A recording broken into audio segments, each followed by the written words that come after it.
We're live, Chair. Okay, thank you. Thank you. Welcome to the Community Safety and Environment Scrutiny panel for our meeting this evening. The meeting is being conducted remotely, as you understand.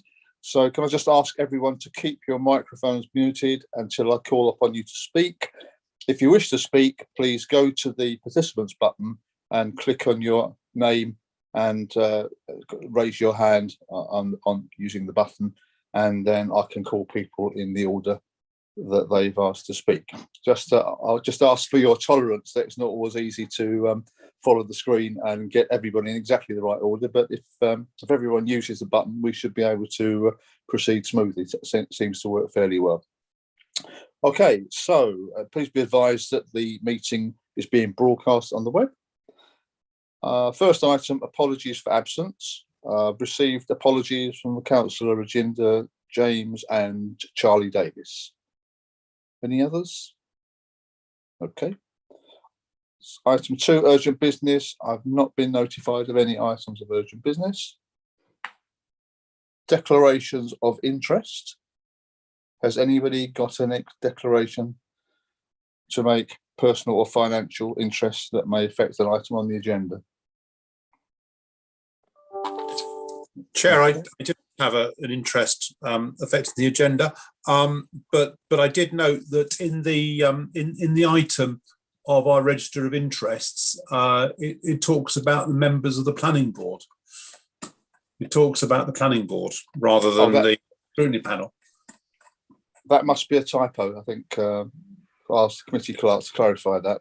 Item 3, the planning board is requested to note the list. Yeah, that's a typographical error. That should have been the panel. So you don't have any, Councillor? We'll get it amended. Okay, thank you. So the next item is the minutes. And can I approve the minutes of the meeting held on the 23rd of February?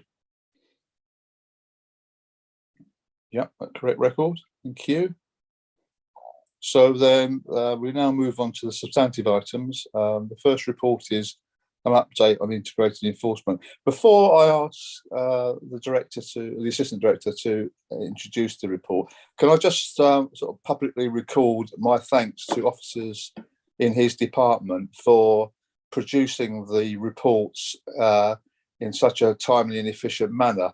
Members of the panel will know that we've had tremendous difficulty during the COVID emergency in getting written reports, and we only had clearance to produce written reports from April, and Sean and his team were absolutely marvellous in turning those round and getting them on the agenda. In both cases, they're update reports, and we're going to get a full and comprehensive report later in the work programme when the 2 pilots have been completed. But the reports we've got tonight are a good sound information report on the main work that's been undertaken today, and it gives us a chance, I think, to ask questions so that we can clarify any issues about the way the projects are running, but secondly, and very importantly, to flag up any areas where we're looking for some harder performance data at the end of the projects. So that will be useful for the panel in 2 regards. So I just wanted to put that on record first, and then move straight on to the integrated enforcement report. Okay, Sean, I think you're going to give us an overview with your office colleagues. Brilliant. Thank you, Councillor, and thank you for the acknowledgement. That was very, very kind of you. So I'll cover the integrated enforcement one. I'm joined by Leanna Minahan, who's the head of Safer Spaces, and she's my deputy for integrated enforcement. So we're going to do a little bit of a sort of double act on the paper, as it were. Just to give some colleagues some background, because I know we have got some new members of the panel, and I just wanted to give a bit of context to integrated enforcement because not everyone will be totally familiar with it. So basically, integrated enforcement was set up initially sort of conceptualised around about the end of 2018 by Councillor Smith and senior colleagues in the council, and the idea was we really wanted to try and look at how do we break down some of the silo working between some of the enforcement teams within the council, and also with some of the, strengthen some of the partnerships with other people that do enforcement, predominantly the police, but there are many others.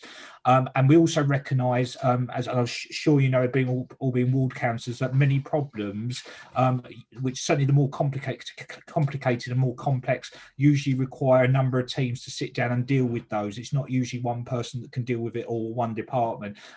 And find the best results are when partners come together, and rarely can problems be solved alone. So when I was appointed to the council, my main element of work was around introducing what was integrated enforcement, and we're sort of now 2 years on, and it's been an evolving process. And I think the last year, despite the pandemic, and as you can see during the actual report itself, when I saw all the work myself listed on paper, I was extremely proud. Because I think we could have taken the position early on during the pandemic about, do we keep IE going, or do we really scale it down? And it was the practitioners themselves that said, actually, we're really comfortable with this way of working, and the integrated approach has meant we actually had a better response to the pandemic in terms of enforcement than we ever did before, because we had the ways of working established. So in terms of IE itself, the strapline that we use and really sort of encapsulates what we try to do is about collaboration, coordination and communication. There's no one IE team, so that's a really sort of important thing to note. So although many of the enforcement teams sit under my direct leadership, there's many other enforcement teams within the council that don't, and also many other partners that play a role as well. So it's a way of working, and one of the challenges that we're working through longer term is about trying to set up a sort of more of a performance style dashboard to really sort of understand how can we measure the outputs and the outcomes of IE, because obviously the individual team performances is more of a sort of a localized responsibility, and what we want to do is try and see where there's added value. So what's the measures of good partnership working, for example? Where does that make a real difference in some areas around, say, fly tipping or some of the other priorities? So that's a bit of what we were hoping to do during the pandemic, but we just haven't had the opportunity to do that. We've been trying to keep the show on the road, as well as obviously do the pandemic legislation. So the way IE is structured at a strategic level is really, we have sort of two elements. One is the front-facing delivery, and Leanne's going to talk a lot more in detail about that, and that forms the main bulk of the report. And that's what we sometimes locally brand as Love Your Place, and that was a brand from previous iterations of partnership working. We wanted to keep that. So that's basically the front-facing. We have 3 levels of governance around that, which is about having an operational level, and a tactical level and a strategic level. So the strategic level, which would involve Councillor Smith and the Chief Exec and some of the directors, really sort of set the priorities for the work we're doing. And we've taken a longer term approach to priority setting, and I'll come on to that in a short while.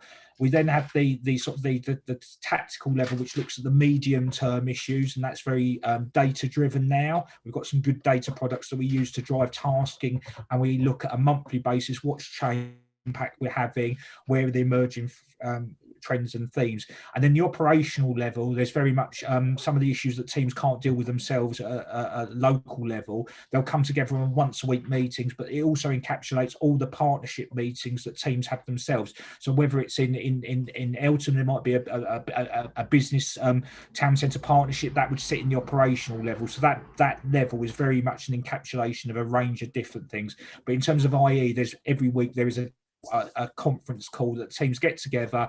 This is what's happened, how can we deal with it, or I need some help, and that's really, really organic and really works well. So the main report covers off, as I said, the front-facing delivery. The other area is obviously when I came into the council, as well as tasking and coordination and simply putting in place the methods for people to get together and start chatting and working together, was obviously all the supporting business change. And throughout the last 2 years, and certainly more recently, because things have got busier around that level of change, is we've had an IE, what's called a project, but now much more of a program board, where we've got a range of different projects and initiatives that we're working on to help people have the tools to do the work. So some of the projects might include, and I've touched on the main report there, looking at, for example, use of third-party enforcement. We introduced third-party enforcement, not an arm's length. We've got a company that works with us. They're integrated as part of the Safer Spaces services, and we look at how do we build that capacity using that team. So we know we haven't got any more resource, but are there things the council are not doing particularly well because we don't have that resource? that are coming down the line that we haven't got the capacity to do, new legislation, new types of enforcement, technology that we can't simply build in-house. How can we look at using third-party support around that? So that's one element.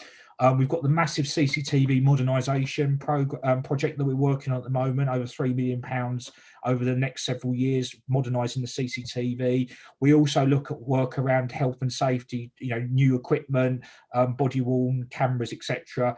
And there's also certain reorganisations that are going on, which are really important. So one of the ones that Ella's leading on at the moment is around the new community protection team. So that's merging the noise and ASB teams together to make a much stronger approach to that. So just articulating, as well as the sort of the day-to-day IE work in terms of what's happening on the street, behind the scenes there's all this business change that's going on as well that I'm responsible for. And I try and put a sort of a real sort of program management approach to that. And again, I think hopefully you'll recognise that's quite impressive. Again, we've had the pandemic going forward. I'm not going to keep talking about COVID, but probably 40-50% of my time has been COVID related, as well as the opposite time. But we have very much kept the show on the road, and we want to get these things landed. So we're keeping that drumbeat going. So I'm just going to briefly talk about priority setting, and then before I hand over to Leanna to talk about some of the sort of exciting stuff and the more how's this affected the person on the street and our residents, our business. But what we did this year was we said actually we had a really good first year with IE. Some of the priorities we were looking at to start the initiative off were sort of quite narrow. So we specifically said, for example, we're going to look at HMOs, or we're going to look at parking. How can we add value to that? Then with Councillor Smith's blessing, what we said is we'd actually really like to broaden those out, because we know we get a load of other things that residents report to us that we know we need to tackle. We know, for example, at certain points of the year, there's things that come up every single year, 9 times out of 10, that we need to focus on and forward plan for. So we know, for example, in the summer months, we have problems in Greenwich with busking and illegal ice cream sales. We know in October, November time, Halloween and bonfire happen every year, and we have an increase in antisocial behaviour and youth disorder. So what we tried to do was look at a broader range of priorities, and we have thematic priorities. So we've gone from having really narrow, specific single issues to priorities such as keeping our streets safe and clean. And then within that, we talk about the priority things we'll look at. We haven't been able to touch on all of them, and you wouldn't expect us to, but we would touch on things like fly tipping and fly posting and abandoned vehicles. So if that issue did come up, it would fit with one of our priorities. What we've also done, as I said, we've had those seasonal priorities, spring, summer, autumn and winter, to say at this time of the year, we need to put a bit of additional focus on that and forward plan for it. And that's really helped to strengthen some of our planning rather than it always being a surprise. And then the other thing we've done is geographical priorities, and these have always been focused on the town centre areas and the surrounds, and that gives us a bit of an opportunity to look at equity of approach. So we've got Woolwich Town Centre, Eltham, Greenwich Town Centre and Plumstead, and this is where we can have the biggest sort of bang for our buck in terms of where we get the most of our resources. These are high footfall areas, there is a regeneration, but we know some are busier than others, so it's really important that we don't keep lose sort of sight of that, or drop a ball, that we don't do something in Eltham because we're always focusing on, say, Plumstead, for example. So having those 4 priorities means that each of the quadrants of the borough does get some enforcement when it needs it, obviously through the emerging themes, but also throughout the year on those priorities. And we've kept, as I said, at the moment, because we're trying to build a sort of performance framework around those, we've sort of, rather than set them every year or review them every 6 months, at the moment we're keeping those going, because we think the broader priorities encapsulate a range of issues, and they don't necessarily need to change. It might just be some of the specific issues each of those priorities cover. So we might say, for example, this year we get a more of a focus on street drinking, because we're coming out of lockdown, people have been locked out and they want to go enjoy the sun, but they're also drinking more, and the problems. So it gives us that flexibility, but the overarching priorities would always stay the same. And the other thing I would just say on that, what I've tried to be quite smart, because we do have priorities in a number of different places. We have the Safer Greenwich Partnership, Community Safety has our own sort of divisional plan with priorities. I've tried to align them a little bit more together, so we focus on those things, because I think you can always end up having too many priorities and then not prioritising anything at all. So I'm going to pass on to Leanna. Hopefully that'll give you a bit of a breather from me, and then Leanna can just go through some of the sort of front-facing activity. Leanna? Good evening, everyone. So just looking at, if we look at the priorities, the key activities that we've put in underneath 5.1. So keeping our streets safe and clean. Obviously, safer spaces have a key role to play there. And I think that we in this particular service and the work that's happening in integrated enforcement, we've had quite a different experience of the pandemic to a lot of people, and that is because we have literally been in front-face enforcement right from the word go. It was almost like we were receiving our briefings at 5 o'clock every day from Boris, and working out how we could transform that into actions for kind of the following days. Obviously, with keeping residents safe at the forefront of everybody's mind. So just looking at, in terms of what we have, some of the priorities, I'm going to come on to talk about Operation Boundary, which was the council's response to the pandemic and how that was dealt with by integrated enforcement. But if we just, the priorities, so keeping our streets safe and clean, one of the key things that we've been looking at, and it's linked into the modernisation of the CCTV service that we have here.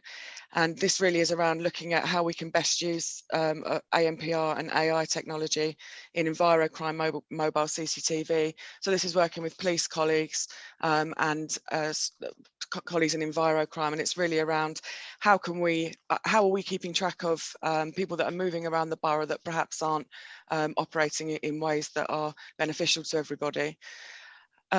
Creating safer public spaces. So there was a very big consultation that happened in essentially to bring in some new public space protection orders. It was quite an ambitious thing to undertake at the same time as obviously dealing with the pandemic, but it essentially gave the team tools with which to tackle behaviour and just a greater range of tools and powers. And it really did it meant that we could work very well in partnership with police colleagues to get details from people and really encourage them to address the issues that we've kind of been facing, such as car park misuse, amplified noise nuisance, which is a particular issue for our town centres, and also antisocial behaviour linked to groups or individually. We're really kind of at the moment just really finding our feet with the kind of the full range of how we can use these tools and powers. And so it says since April the 1st, 2020, there's been 72 CPWs issued and 38 CPNs. And it's worth just drawing out there that's obviously for 2020-21. If we look at that for the previous year, it was 17 community protection warnings, and every one of those community protection warning went into a community protection notice. So for me, what's particularly pleasing is that we have been able to de-escalate a lot of the behaviour by using warnings. That is something that when we first brought it in, it was a little bit of a kind of a blunt tool, to be honest, and it's through the refining of the team and their confidence at kind of working with to the fullness of what the legislation allows us, just means that we've kind of increased our presence on the street as rule setters, because essentially that is what kind of all of the designing out crime work, or all of the presence that we have in public spaces is around behaviour change. And if we can not go down the route of giving somebody a community protection notice and subsequently criminalising them for breaching, etc., then for us we consider that to be something to be proud of. So obviously a much greater use of community protection warnings and community protection notices, and we've really been able to do that because of the work that has happened on the high street with our partner, our third-party enforcement partner, who has really enabled there to be a tiered approach to this, and the kind of low-level environmental enforcement, boots on the ground, if you like, has freed up the safer spaces officers, the community safety enforcement officers, to really look at kind of the best approach, trauma-informed approach, and really looking at the behaviour in the round and having a holistic approach to why somebody is potentially continuing to act in a chaotic manner on the street. Next, We have addressing problematic premises. So there's been a lot of work that's happened between the Safer Neighbourhoods team, Safer Spaces and Safer Communities, because this obviously brings in the gender-based violence against women and girls. And this has been around sex work in Plumstead High Street, which it's been an issue. I mean, this is coming up 6 years that I've been here, and it's almost like a periodical thing that happens, and it's almost like you put the interventions in, and then a new cycle of individuals are found again. This piece of work saw 5 confirmed brothels closed on Plumstead High Street, and there's been a really good problem-solving process underway with parks and our other integrated enforcement partners, as well as the church, to really kind of reduce having the area as somewhere where that behaviour is able to happen. We always try and look at it of what do we need to take out, you know, which kind of piece of the puzzle do we need to look at? Is it the space? Is it the people that are using the space, or, you know, or things like that? And this has really, you know, played into the kind of the models, the potential for modern slavery and violence against women and girls, and, you know, working very closely with Safer Communities team around what we can do. It was particularly tricky during the pandemic because there was a lot of restrictions, and I think obviously the social distancing and things like that. And these are issues that don't disappear; they just go somewhere, you know, indoors for a bit. So we were really pleased with that piece of work. I won't read out all of them because obviously I know that you've had the report, you can see the report, but, you know, we are completely committed to, and there's a lot of joint action that's been happening around reducing the harm caused by drugs and drugs misuse. There's been some really good work this year in order to really tackle that head on, both on our housing estates and also in our public spaces, particularly town centres, but also parks as well.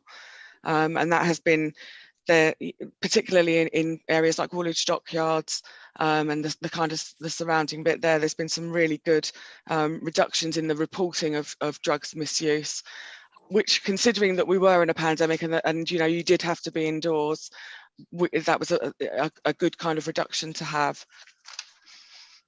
Just moving on.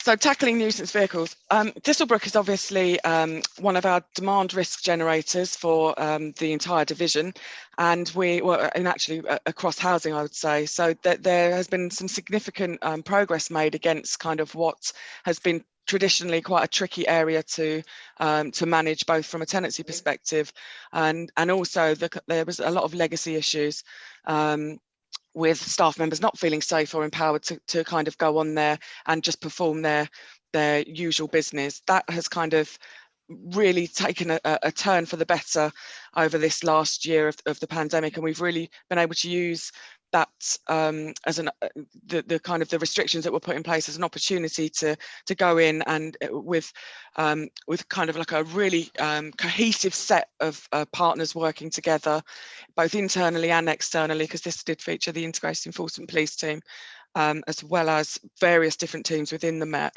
And there was issues that were occurring on there that were outside the norm for what we would expect, or what we'd come to expect from Thistlebrook.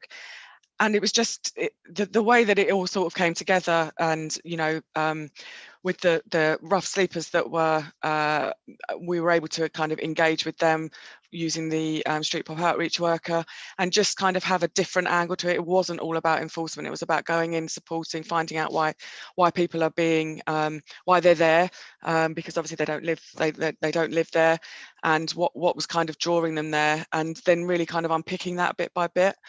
And obviously what people would have seen from that is a real increase in uniformed presence on the estate, which makes people feel safer. It really does, particularly if it's an area that there hasn't been that, too much of that previously. So we really did use this as kind of like a bit of a reset, in terms of this is the way that it will be going forward, and there's been overwhelming support for the changes from the majority of the residents on that estate, who want to see clean communal areas and things like that. It's a housing estate, isn't it?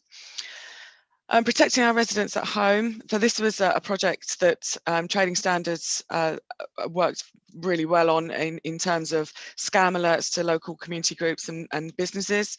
And this was about getting external funding for the True Call devices and really trying to kind of intervene with people that we refer to as kind of like digitally frail, that might not be completely, you know, I mean, my mum's the worst for it. She gets taken in by a new scam every week, and it's like it'll be something that comes around on either on a message or you know, via telephone calls, but this device will just help screen all of that out. So there's lots of dedicated operations with Op Mercury with the police team, and this, I mean, there's been significant savings, as you can see. I won't obviously read it all out, but in terms of the overall figure, the total figure of detriment to rogue trader victims, which has been prevented, is £652,452, which is not an insignificant amount of money when you consider this is money that people were in the process of being cheated out of. You know, so there's money laundering offences that the team are now going after under the Proceeds of Crime Act. Just a really, really good piece of work, working right across the teams. Geographic priorities. So obviously we have our 4 town centres, or Woolwich, Eltham, the emerging town centre of Plumstead, and Greenwich town centre, and each of them has their own kind of profile and their own issues within that. And alongside Op Boundary, we still felt that it was to take a significant issue in each of the town centres and chip away at that would be a good use of our kind of resources over the last year. Op Fortress in Calderwood Car Park. So this, I mean, it's really difficult to put into words, but we're based in Calderwood Car Park, and Calderwood Car Park has been something, has just been on the list of things. I know that Councillor Smith has been, you know, really key in kind of championing the fact that this is a car park that is used by not only residents and patrons of the town centre, but also our staff. And the car park was really in a situation where it didn't have any capable guardian in situ. Obviously, with Safer Spaces being based here, we were able to put into place having the team and also the parking enforcement officers leaving from the car park, but doing a kind of a walk around at the same time and encouraging people to leave prior to having the PSPO in place. And, you know, we really, it was a case of just being really diligent at making sure that the things that were reported were actioned straight away in order to really make people feel safer, because a lot of this is about changing the perception of how a space has been used. It was similar for Thistlebrook.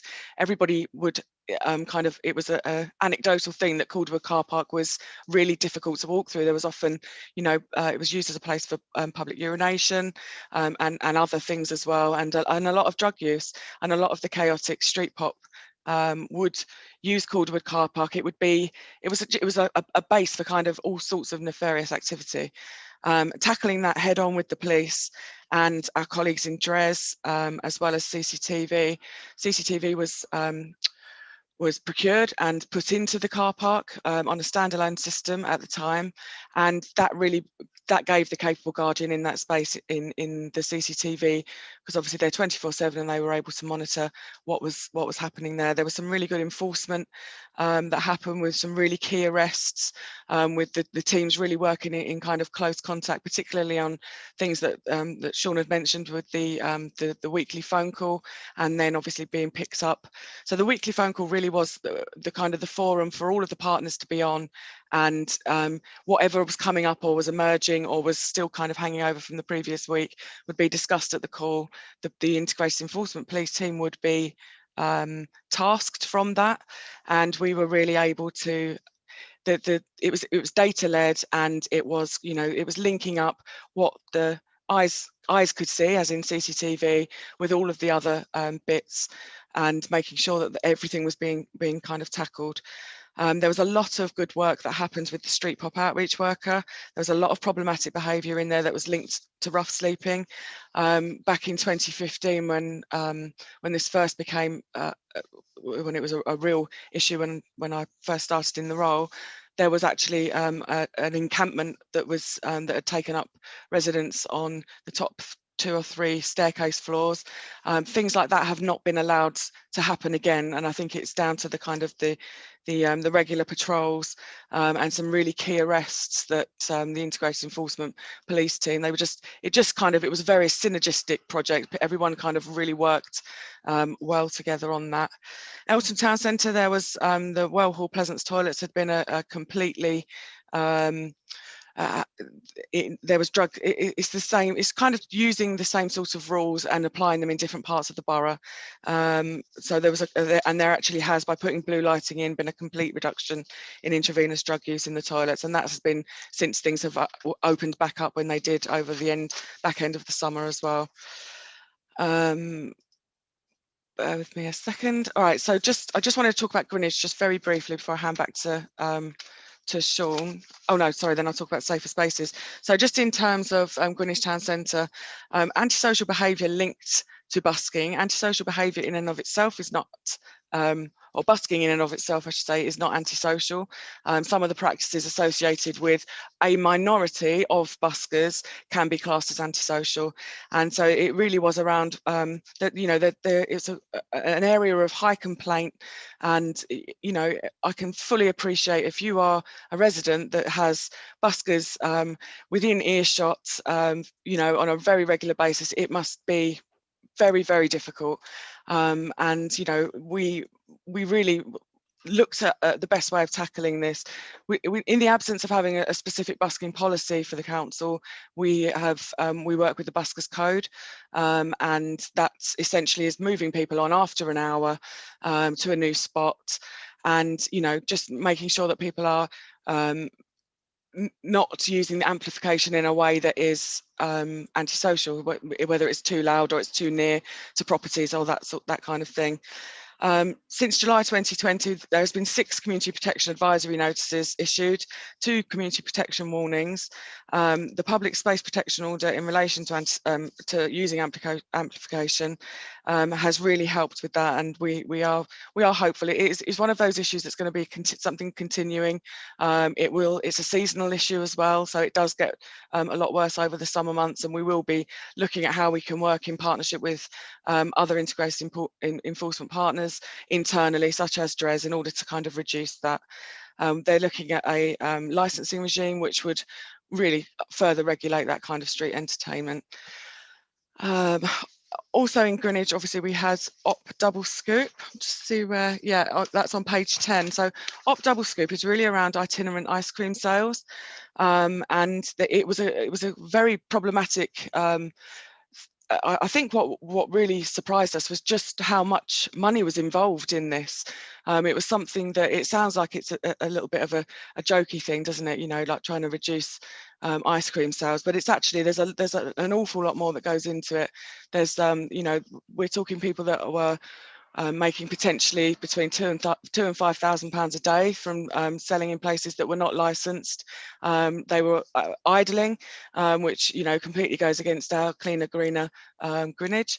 And we really needed to look at how we could make sure that these things were safe.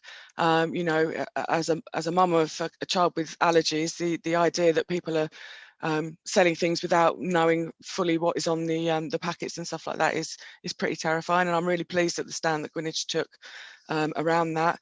The 2 community protection warnings that were issued and 1 subsequent notice really did, there was you know, it was a very much took out the kind of the key individuals that were just refusing to kind of play ball.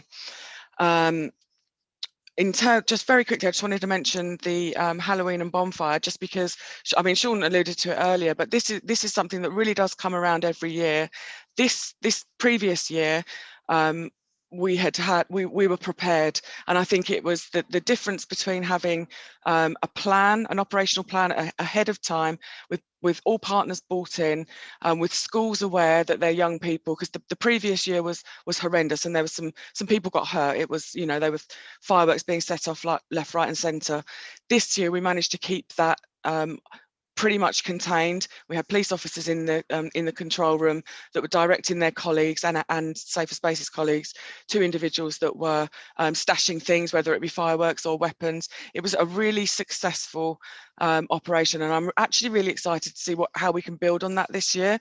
I mean, I know it's only April, but I know that November, October, November will be here before we know it, and I feel like we've got such a good base now from which to kind of move forward. It's quite exciting. Moving on just to talk about Safer Spaces just quickly. So Safer Spaces, we had, so we launched in February 2020 after a period of transformation, both kind of back office and, and by back office, I mean enabling our enforcement to take place in a way that was, that we were actually able to issue tickets properly and see through the issues and actually get people to court. But also, I think in a kind of a front-facing way, in as much as the duties that people were doing out and about in the community were very different because of the advent of having LAS support on board, doing the pilot and doing the lower level, and the next officers being able to really do some of that complex, problematic casework that required problem solving, that required drawing on all of the partners, and really looking at what bit of the kind of problem to look at, making sure that all the scanning analysis was done prior to putting any kind of rather not jumping to a response. It was making sure that we were looking at things properly. This was obviously supported by the Met and the Integrated Enforcement Police team. It began with 2 officers that we had seconded to us, or working in a joint way, I should say, with Safer Spaces and the rest of the partners in integrated enforcement. What we were able to do, I mean, there was a lot of new projects, third-party enforcement, as I've already mentioned, and then obviously the PSPOs. But since looking at, just to give an idea, we're in the middle of doing our kind of end of year analysis of all of the outcomes. But I've tried to get a few just so that you know what it is. If we think about the previous warden service that was there, that was roughly about 16 officers, and they had the remit of issuing tickets. On a kind of a year-on-year basis, we were looking at around 1,000 tickets a year between about a dozen of them. Since launching the pilot and working in conjunction with LAS, both of the guys together. So when you think that's 4 officers out there that are LAS, and it's between 4 and 6 officers out there that are Safer Spaces community safety enforcement officers. It's almost 5 times the kind of 5.5 times the tickets, the FPNs being issued. That's a massive increase. It's 520% increase on the former warden service. It's not just that, it's about how we're looking at actually how are we changing behaviour on the street. Are people going through to court? Are they actually are we following through? Because that was something prior to Safer Spaces launching that it wasn't happening, and we've managed to unblock that. And now it's been more difficult, I think, during the pandemic year, because it's been very, very difficult to get a court. I think across the council, certainly our legal teams have been advising us it's been really difficult to get people to court, just because there are not courts available because of social distancing and all of those wonderful things the pandemic brought up. There's 35 cases have gone before a court. 2 we withdrew because we didn't have something that was needed. 2 were dismissed, but 31 were it's 100%. When people were pleading guilty, they were obviously being found guilty, and it's just a big improvement on the previous year, which was 1 person being taken to court. So in terms of actually, doing some comms around that and really getting the message out that actually Royal Borough of Greenwich not only will issue FPNs, but will follow the process through, and which will, can have adverse impact on all sorts of things, financial credit, etc. It's something that we really hope to see a big behaviour change with. CCTV Modernisation, it's been a massive transformative project, 3.7 million. Certainly over the next 5 years, but potentially up to 9 years. We've actually just had the first camera go in. The actual control room refit has now happened. So the kind of the front end that they're using has all been replaced, and the control room itself. So everything is completely state of the art. Just really impressive what they're able to do. A lot of analytics and sensor stuff that we weren't able to do on the previous system. And there's obviously operational upgrades and kind of maintenance built into the contract. We've had the first camera put in. There's the priority 91, so there's 91 cameras going in the first phase, public space cameras, so 91 out of the 243, and then the rest will get replaced as an on a rolling program. The difference in image is, I mean, I didn't know it was going to be quite as staggering as it was. We were literally able to zoom in and read a menu on somebody's window, not an individual's window, on a business's window. It's, you know, the clarity that we are able to provide now, kind of evidential purposes, is, yeah, it's really impressive.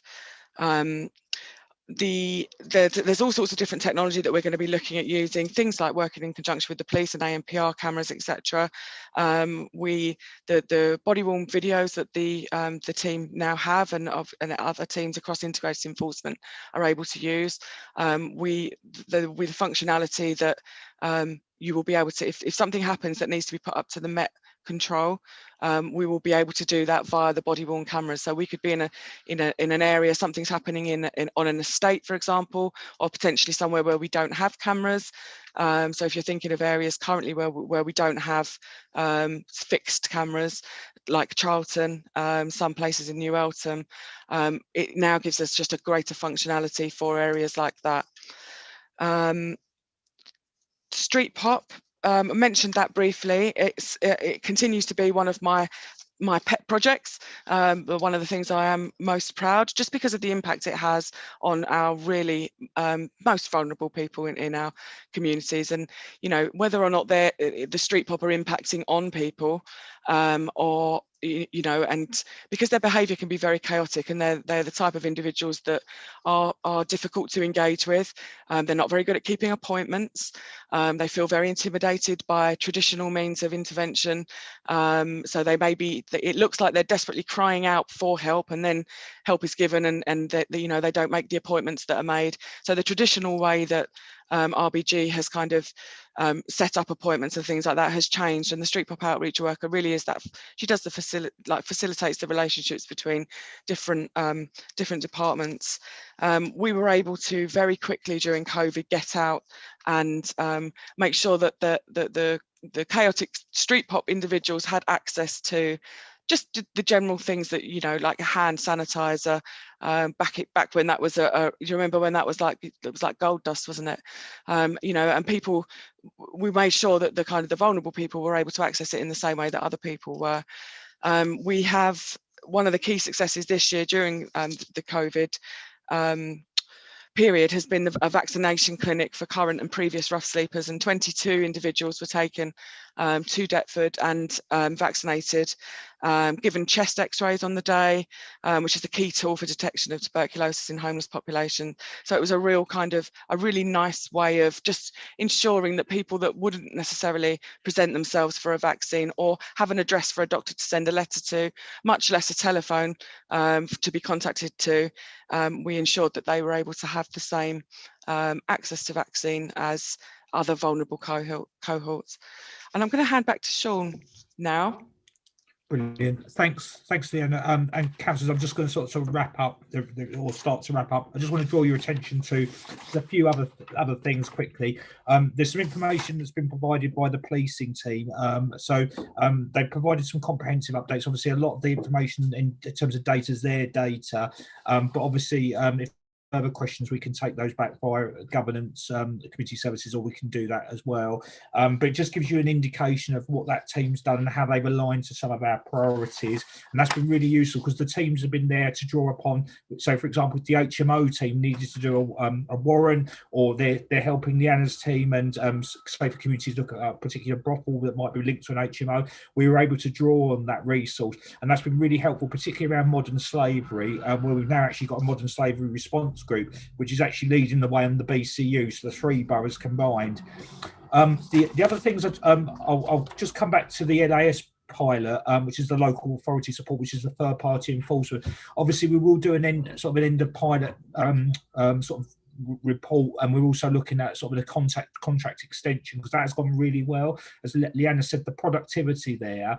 I know there's always a question on cost, so I thought I'd just deal with that issue now for me. So that pilot was brought in on sort of 2 elements. One was a cost neutral basis, so bringing in the officers and sitting them in the office with Leanna's team as part of that team, so they don't just come on, they very much are part of the team, and we get a lot of information and join up. That's done on a cost neutral basis, so there's no risk to the council. So yes, there's a cost in terms of the contract. They have to issue a certain number of tickets to meet that contract cost, but the risk if they don't sits with them, not with the council. So there's no financial element if they don't meet their target. They do proportionate enforcement. We monitor that. That's why I was really keen they sit in the office. They don't just rock up on the borough and then disappear. We can make sure what they're doing is right, and we've had very few complaints, if any, to be honest. I think a couple that have actually gone down the complaint route. There's been representations around tickets, but generally speaking, we've only had sort of 2 complaints about behaviour, and the company are very quick to deal with issues if they think they need to with members of staff. They've got that flexibility to do that. The other element, which is a cost, is a cost about processing in-house tickets. So as Leanna said, one of the things we found when we inherited the service, we didn't have any back office systems to basically process our tickets. And also someone would have to sit down and do a case file when someone didn't pay the ticket. And that was part of the reason we'd only ever taken 1 person to court before. So what we do for the tickets that we issue, the in-house team, we pay a small fee. I think it's £1 a ticket, and on that basis we get access to their equipment. So we use the same personal devices. So we've got all the name searching and the verification. Issue a ticket that goes on the same system that they use, so we've got consistent approach, and they will produce the case file that ultimately gets passed to our legal services for the quality assurance that goes to court. Well, never in a million years would we have been able to do that. We've had to buy in resource on the old model. And what I would say as well, although it's not directly linked, because obviously we didn't save money by getting in another company, what we had to do was save money as part of the budget process over the last 2 years. And I think we've taken in the region of about £200,000 out of our core budget, which we needed to for savings. At the same time, we've obviously changed our model. We've brought in third-party enforcement to do the low-level work. It's meant the in-house team could then focus on the more complex stuff on a cost neutral basis, and you've seen the results of that. We're actually much more productive. We're getting a lot more done. We've now moved from a Woolwich pilot, which was the original local authority support, because councillors were saying, well, can you come down to Eldon because we've got envirocrime issues. So that team now works on a borough-wide approach. And what we're just having a discussion with the company about, can we do more of that, and what does that mean? And is there areas, for example, littering from vehicles that we don't particularly enforce particularly well because we haven't got the capacity? Can they do?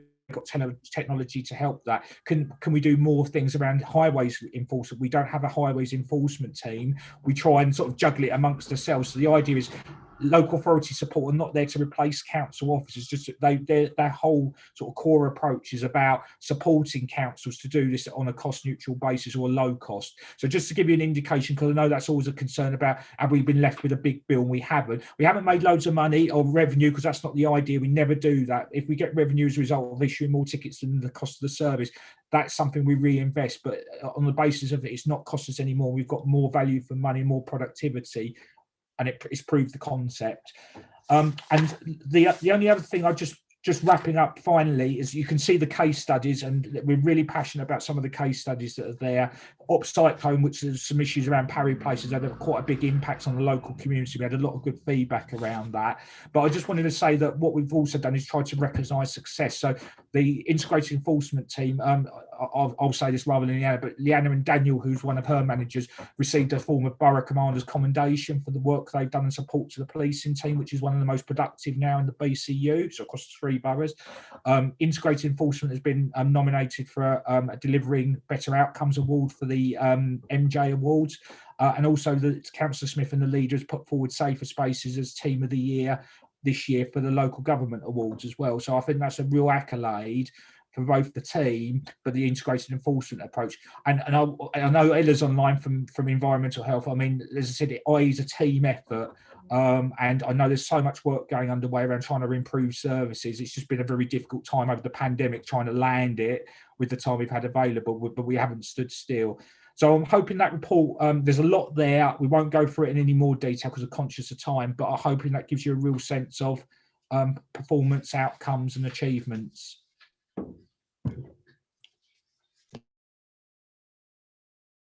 Yeah, thank you, Sean, and thank you, Leanna, for a very comprehensive report. Let me open it up to questions straight away. I've got some of my own, but as a generous chair, most of you know I am, I'd like to give others a chance to come in first. So let me have a look on my scoreboard to see who's got their name up.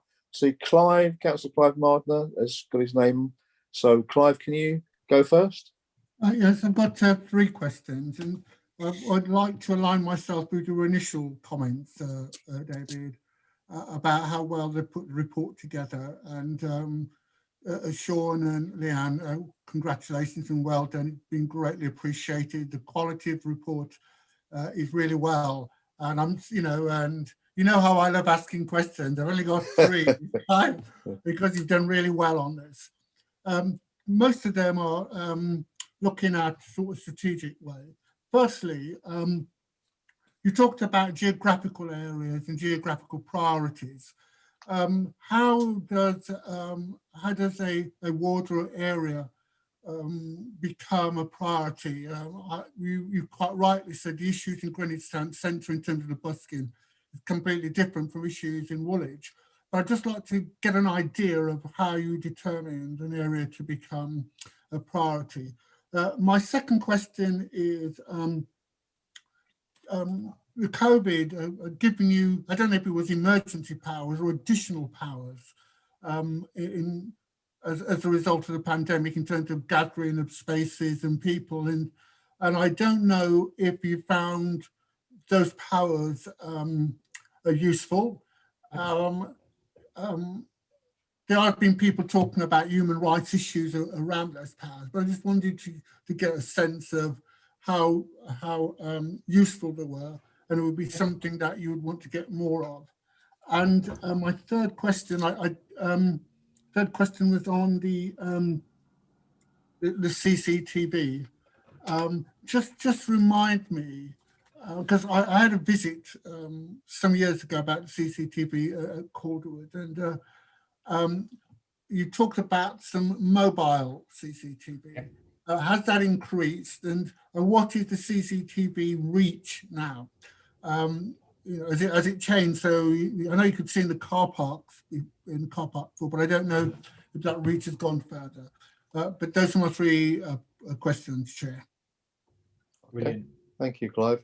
Leanna and Sean, can you answer those 3 questions? I'll leave it to you. Sure. Yeah, that's brilliant. They're really, really good questions, Councillor. Thank you. So just in terms of the geographical priorities, the original priorities of the 4 main town centre areas were set a couple of years ago. We've kept them with sort of strategic blessing from Councillor Smith and other colleagues, because they're always going to be probably the busiest areas in the borough in terms of footfall. Now, just to give you some reassurance, that doesn't mean we don't do work in other areas, because obviously we've got the geographical priorities, but we've also got the seasonal priorities. And we've also got, for example, in the spring, we look at parks and open spaces. So that's not necessarily town centre areas, that can be parks in other areas. But we've also got the wider priorities. So say, for example, there's issues around Abbey Wood, for example, or issues around like the Thistlebrook. It's not one of the priority areas, but we're doing a lot of work on that particular issue. And we do respond to the emerging issues in other areas, because that's what we measure at the operational level. but it's also what comes to me at the monthly tactical meetings, and I have a data report that says, actually, look, we've got a range of issues in this area. So there might be particular hotspots around, less so around crime, because we do cover that enough in other ways, but I try to sort of, so if we know, for example, we've got envirocrime issues in, say, Woolwich Common, I'll also see, well, how can we tie that in with crime in Woolwich Common? So when we're patrolling, we're having the biggest impact.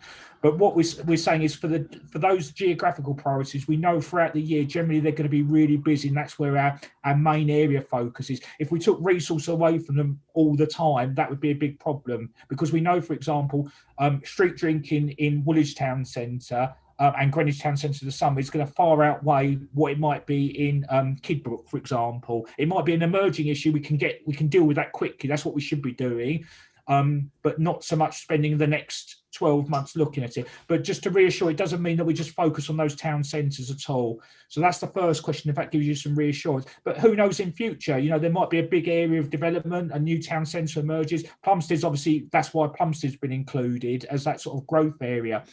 In terms of COVID powers, they've been a bit of a double-edged sword, if I'm honest. So a lot of the people-based powers, and when I talk about people, things like gatherings, we actually can't enforce as a council, it's the police. So when we went through Operation Boundary, which is our response to enforcement, a lot of our role was supporting the police in terms of them using their powers. So I don't know if you remember, but it's been on the Scrutiny reports, we've talked about the 4 E's. I've got to remember these now because I've said it. So it's about engaging, it's about explaining, it's about encouragement, and then obviously the police, then the issue around enforcement. So that was the idea, because if I'm honest, I read an article today, the powers themselves in different ways have changed 65 times, I think it is, in that region. And over different periods, and it's been a right pickle, to be honest, at times, and the public have got confused and our staff have got confused. So that's why the Met's taken an approach. But during the last part of the lockdown, it got to the stage everyone should know what they're doing, and we asked the police and we supported them up the enforcement around it, because the risk was so high and we really needed to get a grip of it, and people should know what they're doing at that stage. So what we did, we helped with a lot of the engagement work to say to people, look, early days, you shouldn't be gathering in groups of 6. If you carry on, we're going to have to get the police down. Can you start dispersing? But we didn't have a lot of powers ourselves. We did use other forms of powers in certain circumstances. So where it was causing antisocial behaviour, we were relying on the public space protection orders and community protection work. But the COVID legislation in terms of people was generally police-based.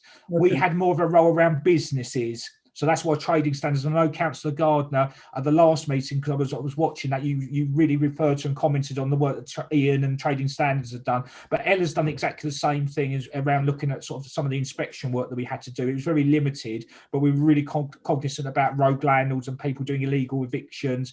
And we had a response card that was going out with the noise team and looking at unlicensed music events. That was really led by Ella. So I'm grateful for that.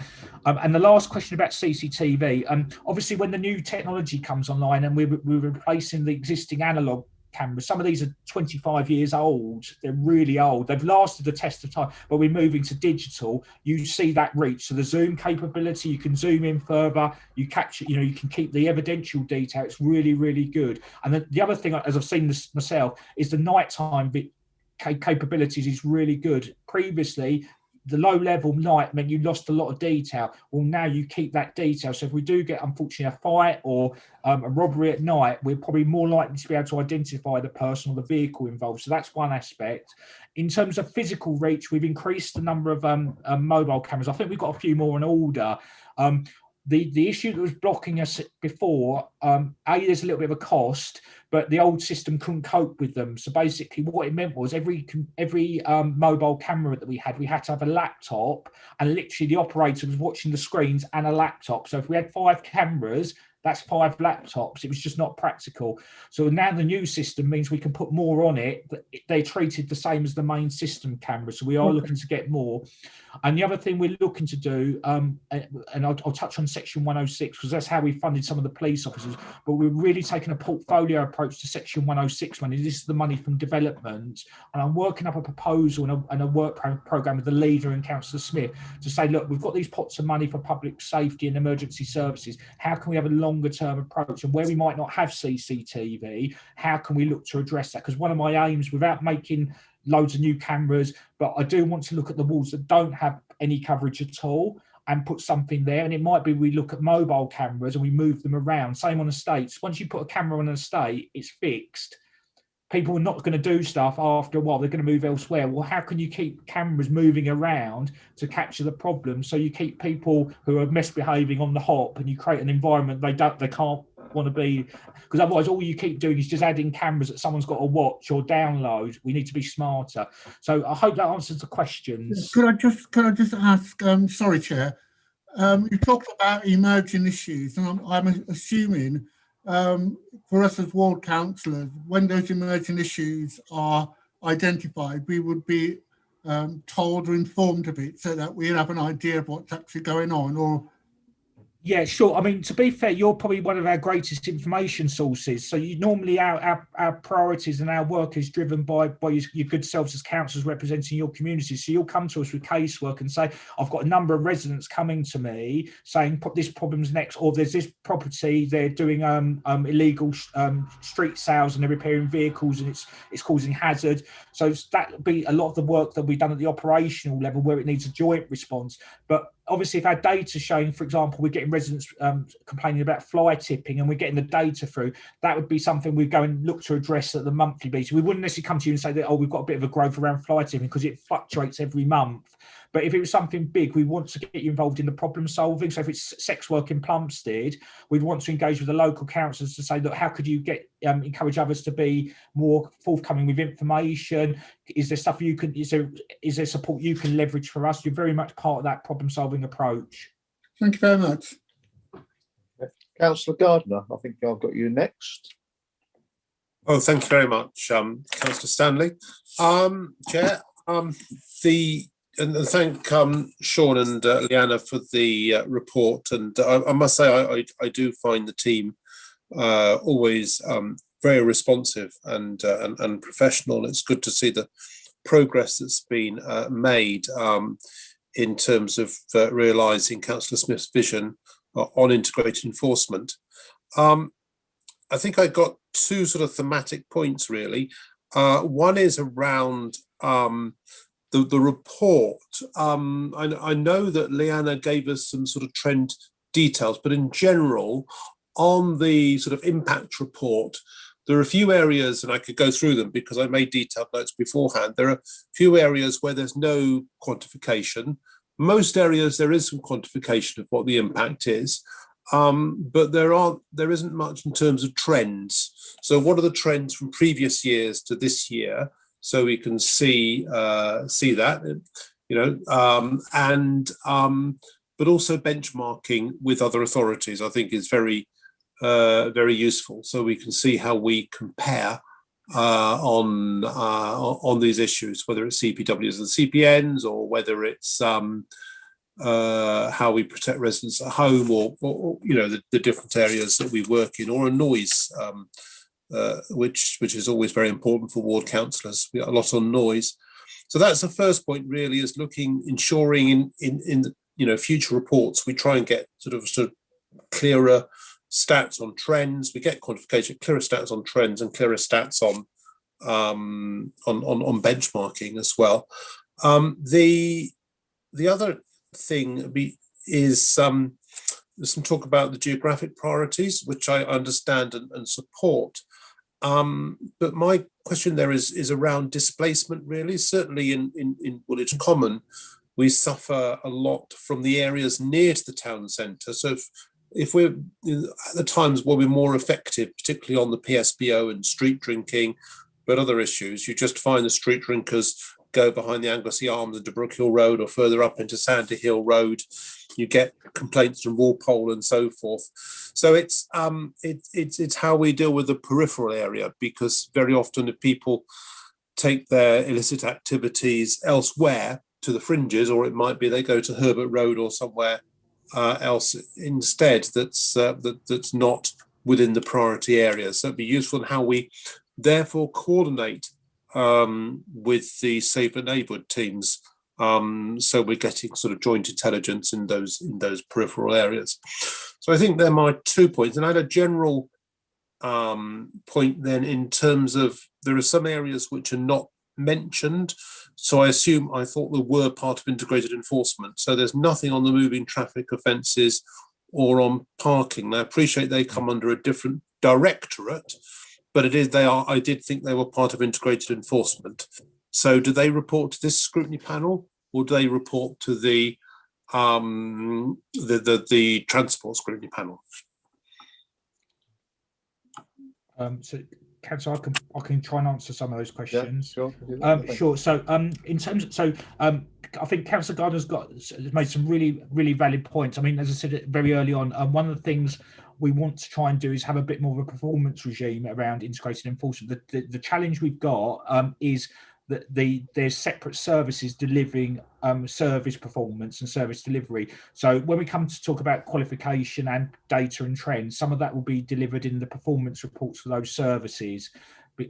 This integrated enforcement is a way of working. It's about how do you bring people together and add value, not necessarily about, well, what's Sati doing in the fly tipping team, for example. That's not necessarily what about IE is about. We're not one director. I'm not the IE, sort of lead. But you're right to say, actually, what we've tried to do is we want to get better and saying, well, actually, what with the impacts around IE, how do we make sure we're having an impact? So if we're doing joint work around fly tipping, is it having an impact on trend? So that's some of the work we are starting to do. One of the challenges we've got is our data is not always in the best place. We've got some good data around certain things, and certain things it's not great. Drug detritus, for example, often relies on the caretaking staff reporting it. So we've got better about capturing that. When we hear or we think there's a drug problem, we put the staff into an area, what we find is the drug detritus goes up because residents don't necessarily report it. So then you create a false picture. So sometimes it's a little bit difficult. It's a bit like policing, using my background. It's a bit like stop search. Crime data is quite easy to measure because obviously residents report crimes that comes into the police. Stop search is usually generated by officers. So then you sometimes get an increase in drugs offences in an area because people are being more proactive. So it's a real challenge around that performance piece. But you're right. The other thing about benchmarking, and obviously this report didn't cover that because we are in a pandemic, it's a bit like the HMO report. It's not a good, being honest, it's not a good time to start going to other councils and saying, can we have a load of data, please? Because we haven't even been able to get the data ourselves. It's something we will want to look at. But I think the other challenge is integrated enforcement is Greenwich's. It's not someone else's. So we can talk about, well, how many CPNs may Bexley deal with, but they won't have the same models we deal with. So sometimes it's really difficult in terms of comparing apples and pears. What you might do is you might say, well, in terms of particular service like EnviroCrime, if they've got a comparable service, or in Ella's world, the noise team, that's when I think a bit benchmarking becomes a bit more relevant. I can tell you, for example, that we've got, in terms of the BCU with Lewisham, Greenwich and Bexley, we've got three different ways of working, and we've actually been showcased by the Met to say, please, can you go and speak to Lewisham because they want to do what you're doing. You've got really good data products that they didn't have. Our Operation Boundary response, which was the pandemic response, Bexley don't really have a lot of in-house enforcement. They've got a very small, safer communities team. They outsource most of their enforcement work. Lewisham, they asked us, could we look at your model? How do you speak to the police? How do you engage with the police? And they introduced our conference call arrangements and products. So we were actually a bit of a shining light. I'm not saying we're the great out of all the Met, but we are actually very different. So, but you're right, we don't like to sit on our laurels, and we are looking at a performance piece. And obviously, I know Councillor Stanley's very important, very keen to get performance more on the radar for this panel about what's actually going on in terms of the data.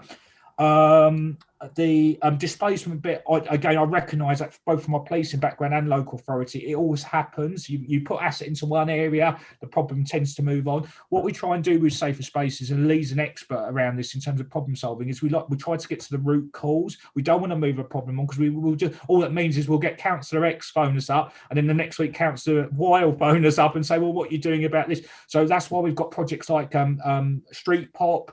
That's why we look at, the Safer Neighbourhoods Inspector, which Inspector Halton, he oversees integrated enforcement team as well as the local Safer Neighbourhood teams. So there is a consistency of approach, and a lot of the work we do is with the local Safer Neighbourhood teams as well as integrated enforcement policing teams. But you're right to point that out. On a day-to-day level, we will get displacement, and we just need to be cognizant of it. But very much, if you've got that, please report it, and we'll look to address that.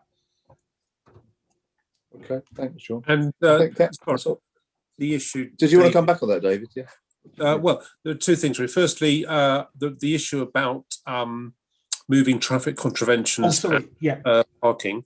But also, I just wondered, rather like I said, with housing and transport, I mean, there are benchmark. Both London councils will presumably collate some performance indicators, but also presumably there must be some sort of benchmarking service as well, or system. I think it does vary on the type of. I think safer spaces is quite a unique beast, to be honest, and that's what's not every local authority would have that. But there might be some data available. I mean, the police might be better in terms of their approach to some of the antisocial behaviour, but I'm not sure if London councils measure antisocial behaviour returns. But I can certainly make inquiries. But you're right to say there are some other services. I've already spoke to Ella around things like, in future for the HMO report, look, when we do the full review and the community protection team, we should be able to measure ourselves against other people more easily. In terms of parking and traffic offences, parking, they are an integrated enforcement partner. What we found in terms of an integrated approach, we haven't been able to add a lot of value. This is not about what parking doing. It's not a performance report about how many parking tickets, but IE is about adding value. And at the moment, with the pandemic, parking was suspended for a number of months. And also, obviously, that's something that we haven't really been able to focus on in terms of adding value. We've been adding value in those areas because obviously a lot of that relies on an individual officer. What we do is if we identify parking issues, we'll flag it up to parking. Safer spaces are in the same office, which is helpful. And in some of the case studies, we actually had parking come down as a partner. So where we were dealing with issues around Parry Place as part of our reassurance plan, and also to deal with some of the individuals that were causing problems, we asked parking to come down and basically do extra parking patrols in that area. But we haven't made this a performance report specifically about every single priority on there. Moving traffic offences, it's not really an integrated enforcement thing. That's really for parking to speak about. And obviously when that's their turn to do a parking update in terms of enforcement, and obviously Councillor Stanley will speak to Councillor Smith, that should come back to this panel in terms of enforcement, but it wouldn't necessarily be an integrated enforcement. That'd probably be my counterpart in highways accounting for that service delivery. Yeah. Just to echo that, David, in terms of the scrutiny panels, is my understanding that issues generally relating to parking scrutiny has come under the Region and Transport Scrutiny Panel rather than this panel, which is focused on integrated enforcement. So, yeah. Okay, I can see Councillor Smith indicating if she wants to speak. So, Jackie, I was just trying to make sure that I wasn't on mute. I'm sorry, I'm struggling with the Wi-Fi. This time of the night, it goes bonkers here for some reason. I just wanted to kind of reinforce some of the things that Sean has said, really, that, the benchmarking data is a difficult one to do. We are creating, Sean and I are talking about, with other officers about how we can measure things, but it's quite difficult to measure against other people who don't do it. We're groundbreaking. This was a concept. When I took over enforcement, things were far from integrated, and it was my mission to make sure that I didn't carry on dealing with casework that we've all had, I guess, to say, Mrs. Jones in this area is having problems with this, and this, and to be getting different responses back from different directorates at different times that sometimes, frankly, contradicted each other and were of no help to the resident. And it was my mission to try to get things better integrated, to make sure that people didn't have to talk to 5 or 6 different bits of the council, and that it was actually looked as a problem to be solved rather than a series of responses coming out of different directorates. Now, we're not totally there yet. I know we're not totally there yet, but, I want to add to the praise that others have given to officers, that it was, my idea and my concept, but actually Sean and Leanna and others that have worked, Ella, all of the officers, people at the other level as well, Daniel that got an award from the borough commander as well, have worked their socks off to turn a concept into a reality, and a reality that's a much better reality than I ever expected it to be. So, I'm extremely proud of my officers and the fact that we've managed to keep up the pace and the momentum of moving this pace of change through COVID. all of the safer spaces and community safety officers have been working. Nobody's been, not doing anything. We've actually managed to move change through. We've even done some consultation around the edges of COVID. A little bit of stuff that Ella will come on to had to be stopped because it wouldn't have been seen as being realistic to do it. But people have motored on and done everything that's needed to be done. There's more to come, as Sean alluded to. There's the noise team bit and the antisocial behaviour bit. You've talked about moving traffic offences and parking. They're not with community safety. But at some point later in the year, when it's right to move over, they will be, because it needs to happen. But there are other bits that make no sense to move from where they are. But I am perfectly confident that the system that we've got, where Sean has these weekly calls with partners and other bits of the council, and all of the issues get aired, means that nothing gets lost, that it is actually integrated, even if a couple of bits stay with different planning enforcement, just not appropriate to bring over because it's too specialist and it needs to stay with the rest of planning. Envirocrime is working really well where it is. We're doing bits of tenancy enforcement and bringing those over. So the bits that make sense to bring in, we'll bring in, but we're not bringing in everything just for the sake of it, because if it works better where it is, we're not gonna unsettle that. But I am extremely proud of what our officers have managed to do, through a pandemic, to the point that other boroughs are looking at us to lead the way forward. And, the borough commander is seeing us as the leading light of the BCU in what we've managed to do in terms of integration. So, if I'm proud of that, we should all be proud of that, I guess. And I don't want your head swelling too much, but we are doing some really good work. Okay, thank you for those comments, Jackie. Councillor Babatola. Yes, thank you, Chair, and thank you, Sean and Leah, for your presentation. It's regarding the CCTV. Is there any ward in the borough that you haven't got a CCTV coverage? Yes, Councillor, there are a few at the moment. I can't remember all of them, but certainly we've got, I think Charlton's an area we've got some coverage issues, and I know certain parts of the south, I think in around Eltham, not Eltham town centre, but I know some parts of Eltham in the south haven't either. There's also some areas where you think, because of the nature of some of the inherent issues, we want more CCTV. So what we're doing, just to clarify, is at the moment we haven't got a budget to put a load more CCTV in. We've got a budget that's been costed on replacing the existing CCTV, and the priority is very much upgrading what we've currently got. However, there might be some opportunity to look and say, well, actually, because of the new technology, do we need all those cameras, because the cameras are giving us better capability and we might be able to relocate. As I said, we're also looking at using mobile CCTV in areas where we haven't got fixed CCTV, and that's actually really flexible, because it actually means we're quite responsive. Once you put a camera up, the trouble is, if you take it down, there's an expectation it's going to stay there, and that can cause some resident angst. But it might be that we need to put that camera somewhere else. So the mobile CCTV gives us that capability. And it's not also the panacea. What we need to do is make sure we capture evidence and then deal with the individuals of the problem, rather than rely on the camera being there. So that's why mobile is quite useful. And as I said, we are looking at the use of Section 106, which is the money from developers, to see if we can do that. Obviously, there's some limitations legally where we can use that money for each of the pot. So sometimes it needs to be in a vicinity of a development, and we're working that through with legal.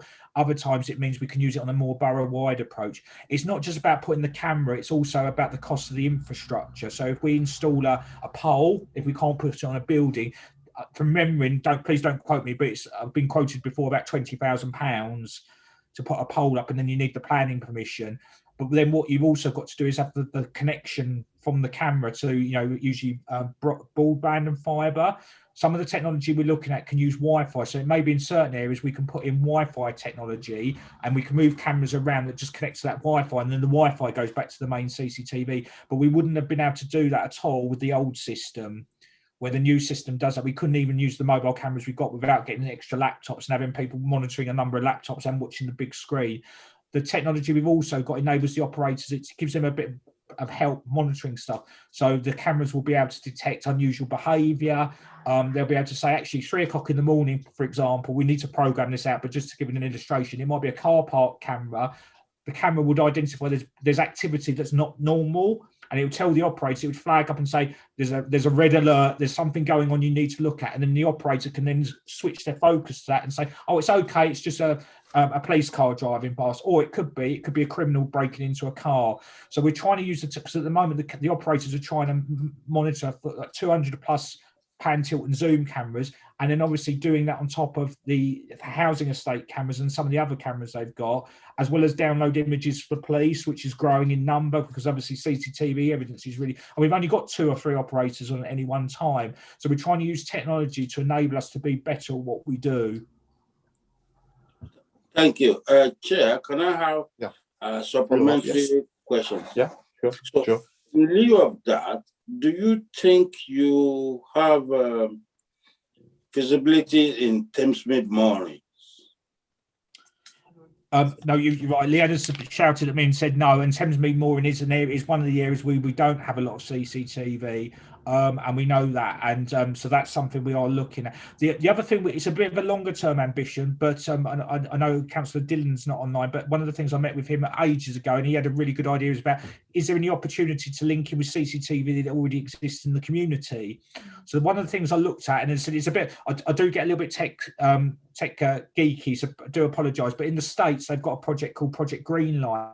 So I think it started in Detroit. So basically they ask businesses to sign up to an agreement, and also their CCTV gets piped into the police control room. It's a slightly different model, but we are going to start looking and seeing longer term, if we can, is there opportunity for us to link into local development CCTV and local businesses?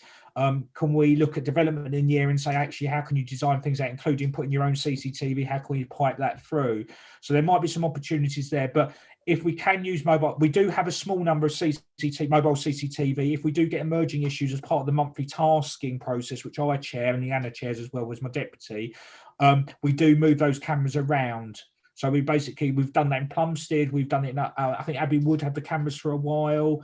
So we do use those mobile cameras because it gives us that flexibility to say there's an emerging issue, let's see what we can do around it, capture evidence, try and problem solve it, and then move it to somewhere else that might need it. Thank you, Chair. Thank you, Sean. Thank you, Councillor.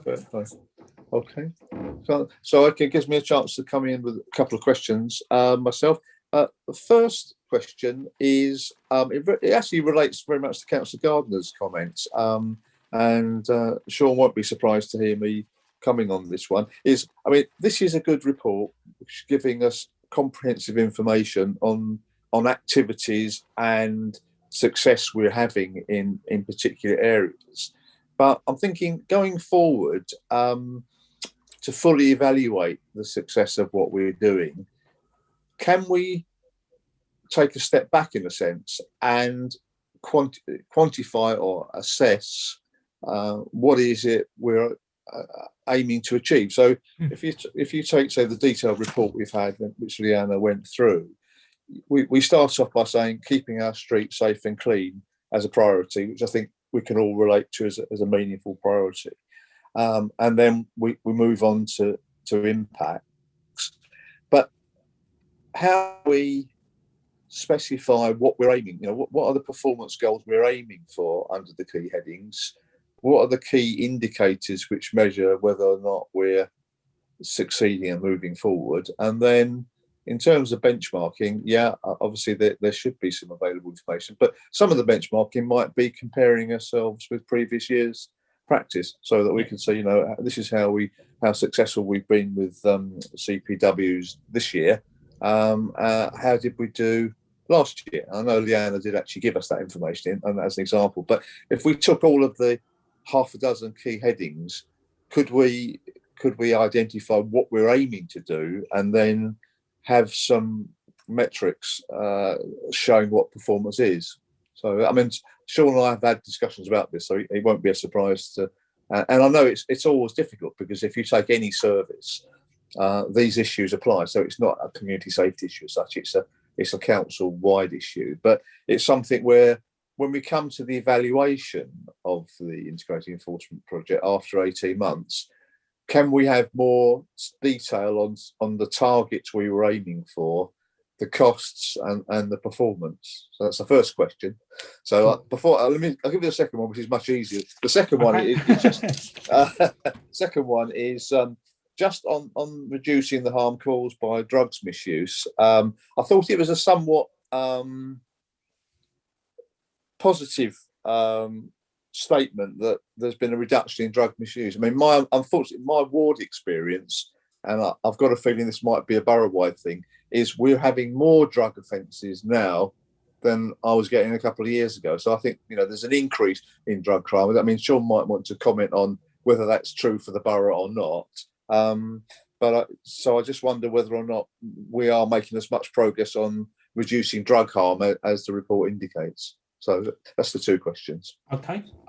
Yeah, sure. So, I mean, I think we're all on the same page around performance. I've been used to working in sort of quite a performance-driven culture, and I think one of the challenges we've got is about having the data in the right place to enable that to happen. So one of the things we've started doing is we started to set up.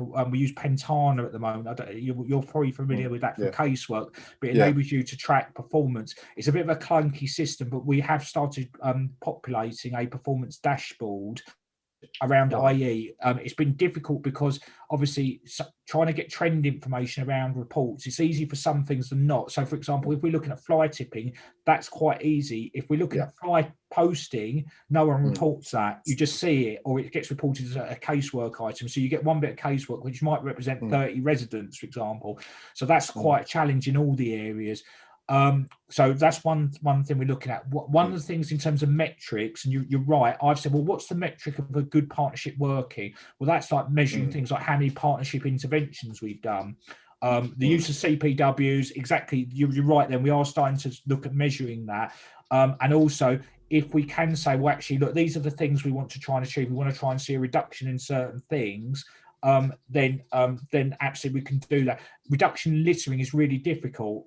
You can measure the amount of litter that you're not picking up, which might be a good measure, but it doesn't necessarily mean that it's not litter in other parts. So I'm always it's a really difficult one in comparison with police crime information, but you always get the same issue about underreporting of crime, that you don't necessarily know, you're just touching on the iceberg. But just to reassure you, it's something I'm looking at. Unfortunately, and it frustrated me a little bit. We just couldn't do it during the pandemic years. It was just too much. It was either a case we worked on performance and got nothing done, or delivered change and kept the show on the road. And I wanted to keep people safe rather than measure it, if that made sense. But you're right, we need to do that. The other thing we're doing is I'm trying to see if there's a different way to.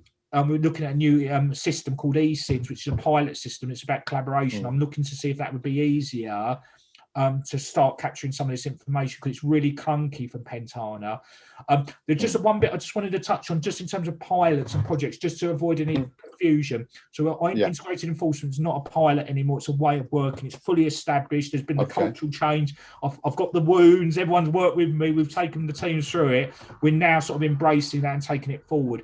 What we have got is the LAS, which is the third party enforcement pilot. That's the bit at the end of the year. We will certainly be coming to you and saying, here's a real performance breakdown, because that's easy to measure. And we can talk about, outputs, outcomes. We can talk about successes. That's not a problem at all. We can talk about the costs in more detail.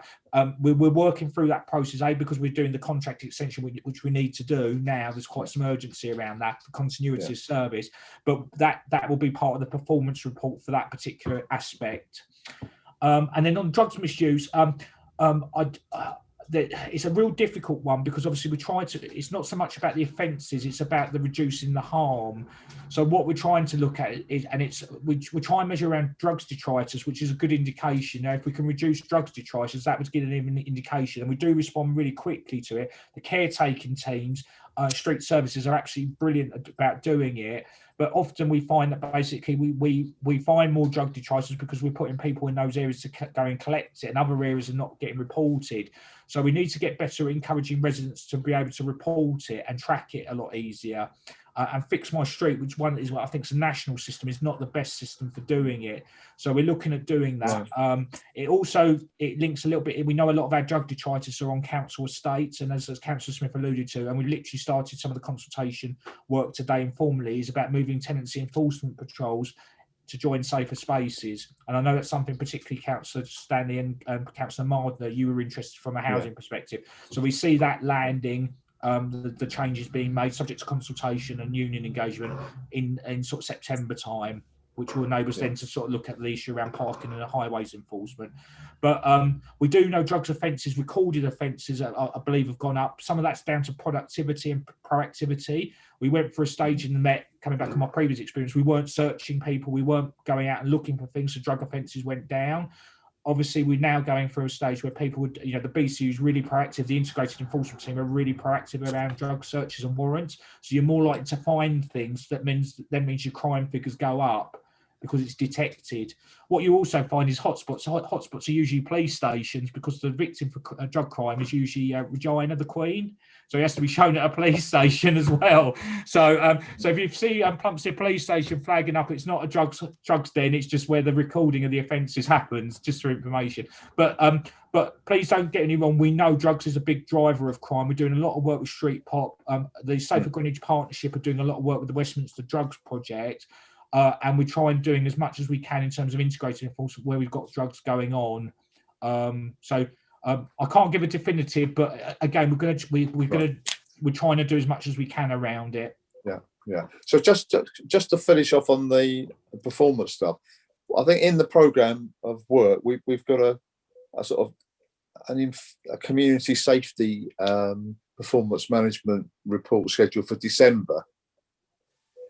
Is that something where, when we get that report, we can have a bit more focus on quantifying the performance in some of the key areas? I mean, I take your point completely, Sean, that you can't do it for every area easily, but maybe where there are areas that lend themselves to measurement, we could build in some information there for the end of year report. I think because there are some areas you can quantify, aren't there? And we've touched on them, and there's some where it'd be very difficult and perhaps meaningless to try and do it, to be honest. But there are some where we could, and if we could see how we're doing now compared to 12 months ago, then that's a good measure that we're moving forward, rather than a narrative that says we're all doing very well. But actually, if I take my favourite one there of the drug misuse, I'd like to see the evidence that shows that across the borough there's definitely been a reduction in drug misuse within blocks, or whether it might be the perception that it's reduced, but it may not be. I'm not saying that's the fact, but so it would be good to see some hard data in key areas, but not every area. That's what I'm saying, really. So I think that if it's okay to, I think there's two opportunities here. So one, I think, is you've got the community safety as a division performance report. So there'll be, so for example, within that, Leanna will be providing me information, we'll be presenting what safer space is done, what environmental health's done, what community safety is done. So they're my services that I lead within community safety. But what we also have committed to do is provide an annual update on integrated enforcement every year. So this is what I'm saying. For this purpose of this report, it's not, performance is not important, because it is, and we have tried to sort of show that. It's just very difficult to draw out how integrated enforcement has added value to it. Otherwise, I'm talking about what EnviroCrime are doing. Well, that's a performance for that team, or safer spaces. So I think there's two opportunities to touch on that, and where it's service specific and we can benchmark, as Councillor Gardner said, I think we'll definitely try to do that. And I think we can also talk about the number of operations we've done as well. The number of operations, we want to try and say, well, actually, has that had an impact? And that's why I want the performance regime around IE to actually do. What is the impact? Are we adding value? There's the right thing. It's the right thing to do, as Councillor Smith said. There's the right thing to do. We wouldn't go back to silo working, because that's not efficient. It's not effective. Why would you do that? But we want to try and persuade you, or at least demonstrate to you, that actually this is having a real success story, and we are making things better for residents, businesses, and visitors. And it's much the same as the HMO report. It is very. Tonight was designed as a very sort of quick situation report, because we've got a review of the scheme. Ella's got a lot of change going on. We haven't been able to get into people's homes. It's not been a normal performance year. That's the other aspect, and I know you know this. We just haven't been able to do half the things we want to. But going forward, we will be trying to do that for you. Yeah. Okay, thank you. Councillor Mardner, are you indicating that you want to come in again? Yes, I did. I just, can you hear me? Yeah, you're coming through. Just a question I wanted to get. as the chair of the housing scrutiny panel, we talked earlier about doing some form of joint work, and I was talking today, trying to put the agenda together with Jamie. I think is part of the people who are going to draft a report. So I don't know if you've linked up with Jamie yet, Chair, or your progress on that. But we did find a date, or we were looking at a date when we were asking the scrutiny officer to try and liaise with you to try and pick up a date. And the idea is that your scrutiny panel would lead on it, and we would, as housing scrutiny panel, will get invited, and also Jamie would make some contribution from housing. But I know there's going to be some changes, so just wondered, have you had a discussion on that recently? And if you haven't, we can get that offline, if that's the right word. Yeah, I think probably need to do that. I mean, the situation is we need to be clear on the organisational changes which may or may not take place. And Okay. once we know that, which probably be about September, I think, then we can decide which way it goes. Like, it could either go to housing scrutiny as a dedicated independent service, or it could be looked at across the board. So yeah, Okay, so we'll pick that up, Clive. Yeah. We'll pick that up. All right. Yeah, That's it. Oh, but sorry, is Jackie still on the line? Yeah, well, she's on. Yeah, I think she is. Yeah, she's still showing. Yeah, I am. she's there. Hi, Jackie. Hi. I wondered, I asked Sean a little bit earlier around sort of priorities and that. I don't know if you, are you looking at keeping those 4 or 5 priorities, or, you got some ideas about changing those at all? We're not changing them for the moment because they've not been in there long. I think what we have to do is get to the end of this year, frankly, Clive, and bring all the things in that we need to bring in, and then look at it again, with a fresh pair of eyes. But there's different. We try to get our priorities to fit in line with the Safer Greenwich Partnership priorities, and obviously there are things that there are from other agencies that don't involve this panel, but we're very keen to make sure that we don't reinvent the wheel, and that the priorities amongst different partnerships kind of sync in with each other, otherwise they make no sense. But I think our priorities are in the right place at the moment, but as I said before, I think we've made I would think we've made outstanding progress, but it's exceeding my expectations. Certainly to have an idea that's translated into a reality. I wouldn't say with relative ease, because I think Sean's worked his socks off along with officers to do that, and it's not come without pain. But there's more to go. There is more to go, but I've always been very mindful that we can't move at a pace that's too fast, because we risk losing what we've already done if we try to force the extra bits too fast. So I think it is about being measured, understanding capacity, and I would say, just to add to the bit about staff, that throughout the pandemic, the Safer Spaces team, community safety staff have worked their socks off, and that's been 7 days a week, 24/7.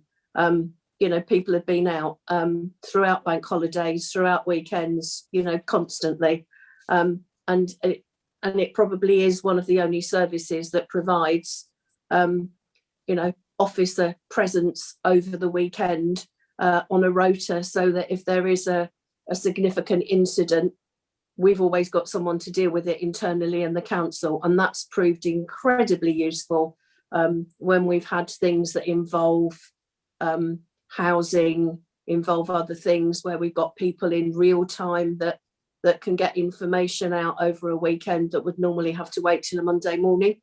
And I think that's been invaluable, absolutely invaluable. Okay, thank you. Okay, thank you, Jackie. Right, so I think we've ended. I've seen no more hands on this one, so can I just end the discussion of those items? And I think we just need to note the progress that's been made with integrated enforcement, and recognise the success of the work so far, and look forward to receiving the final report later in the year in accordance with the programme. Okay. Thank you. So we can then move on to the next item, which is the report on houses in multiple occupation. So given we've taken quite a bit of time to get to this stage, I don't think officers will mind if I suggest that we keep the introduction to the report fairly short. Would that be okay? Because we've got the written report which we've read, and we can ask questions. So if that's okay with Sean and Ella, I'll suggest that you just give us a 5-minute introduction, and then we'll ask questions. Brilliant. Hope it doesn't spoil your script. No, not at all. I could probably just say I'll hand over to Ella at that point. But yeah, I think just to set the scene, as the chief officer, I just again, it's obviously been a challenging year. I think Ella's got a lot of changes that we're trying to enable in the service. So I just thought that's really useful to frame. This is a light touch situation report, because we've got, an Ella will touch on this. We are reviewing the HMO scheme. There's two parts to it. There's the mandatory scheme that was introduced under the legislation. There's the opportunity to introduce an additional scheme. That was done. That's now come up for review. So Ella's going through that process. But also we are implementing a number of changes within environmental health. We're not standing still. We're looking, obviously, community protection. There's some number of changes within the HMO team, and we also commissioned, asked the audit team to look at the HMO team to say, actually, we know we've got some areas of improvement. Can you give us some feedback? So we've got some areas that we need to work on over the next year. Some of that's been difficult because of the pandemic, but again, one of the issues that has sort of hindered us a little bit is about not being able to get into people's homes as much over the last year. Some of that's been down to officer safety, and we've had to really prioritise, the areas where we have had to go into people's homes. It's the highest area of risk.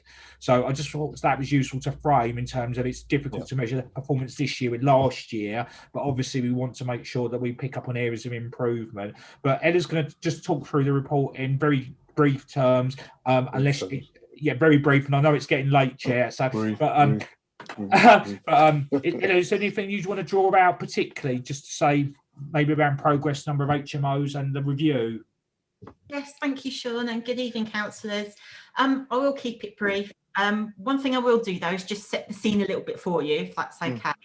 So, as Sean mentioned, licensing is part of a bigger initiative. Here at Greenwich, we have mandatory licensing, a national scheme for larger HMOs.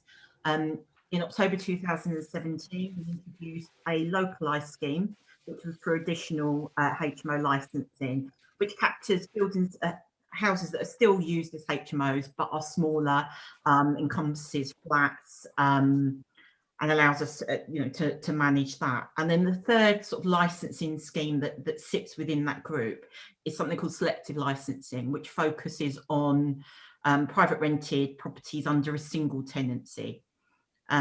So selective licensing we don't have yet, but we did consult on the introduction of it in 2020, and we have plans to put forward proposals to Cabinet this year to introduce the scheme within this financial year.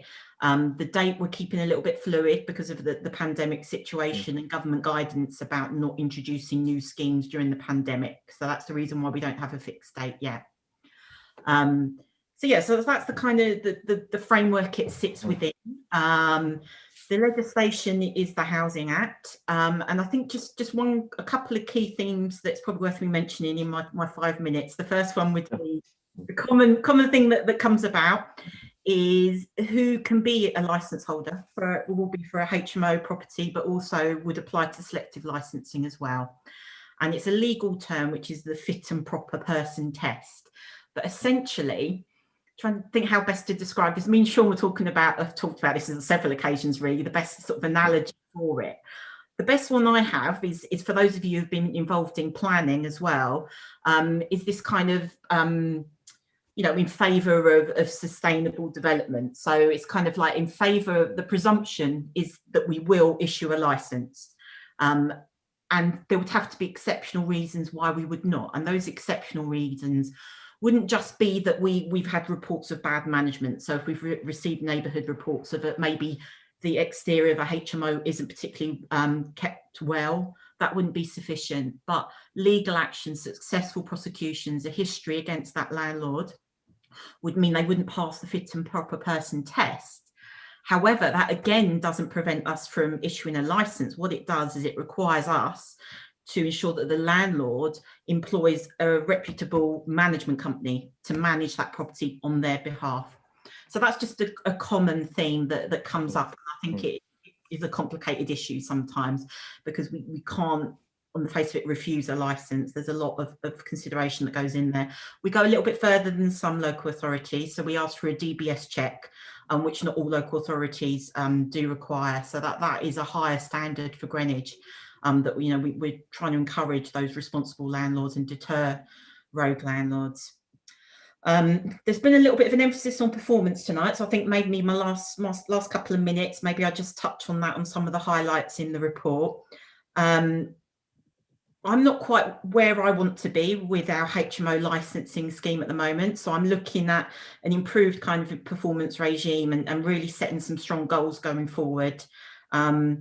And also an annual update of how we're progressing with the scheme. We're in year 4 of a 5-year scheme, so it's a critical time for us, which is why this is a bit of a summary report, because we're undertaking a statutory review at the moment. In terms of our outputs, civil penalty notices, which are an alternative to prosecution, you'll see them mentioned a lot in licensing, and that's because a lot of the offences are a failure to licence, and the most appropriate way really to take that forward is through a civil penalty notice. And we reserve prosecutions and other penalties for more severe repeat offenders where there's more significant offences as well. But in terms of CPNs, we can see a really good improvement on how we're pushing those out. So from 2018 to 2019, we'd issued 3. And then in 1920, we went up to 58. We looked at, we'd learned a lot in the first few years, and we looked at how we were doing it, and we had a really big increase. And that was about £309,000 of income. So it's significant because we're a self-funding scheme. So we need that income to keep doing the good work that my service does. This year, a little bit of a drop because of, well, the obvious, there's been some challenges. So in 2020-21, 31 CPNs to date. In terms of just a mini benchmarking exercise, because it is rather challenging, we're part of a wider private sector partnership group in London, and we're asking them to look at benchmarking across the local authorities. Licensing, like many other services we provide, is a little bit of a challenge because different local authorities are in different years of their licensing schemes. Some might have selective already, so it's not a like-for-like comparison, and various other issues. But one that I did find was like-for-like, and this was based in July 2020, which is as good as I could get given the challenges last year.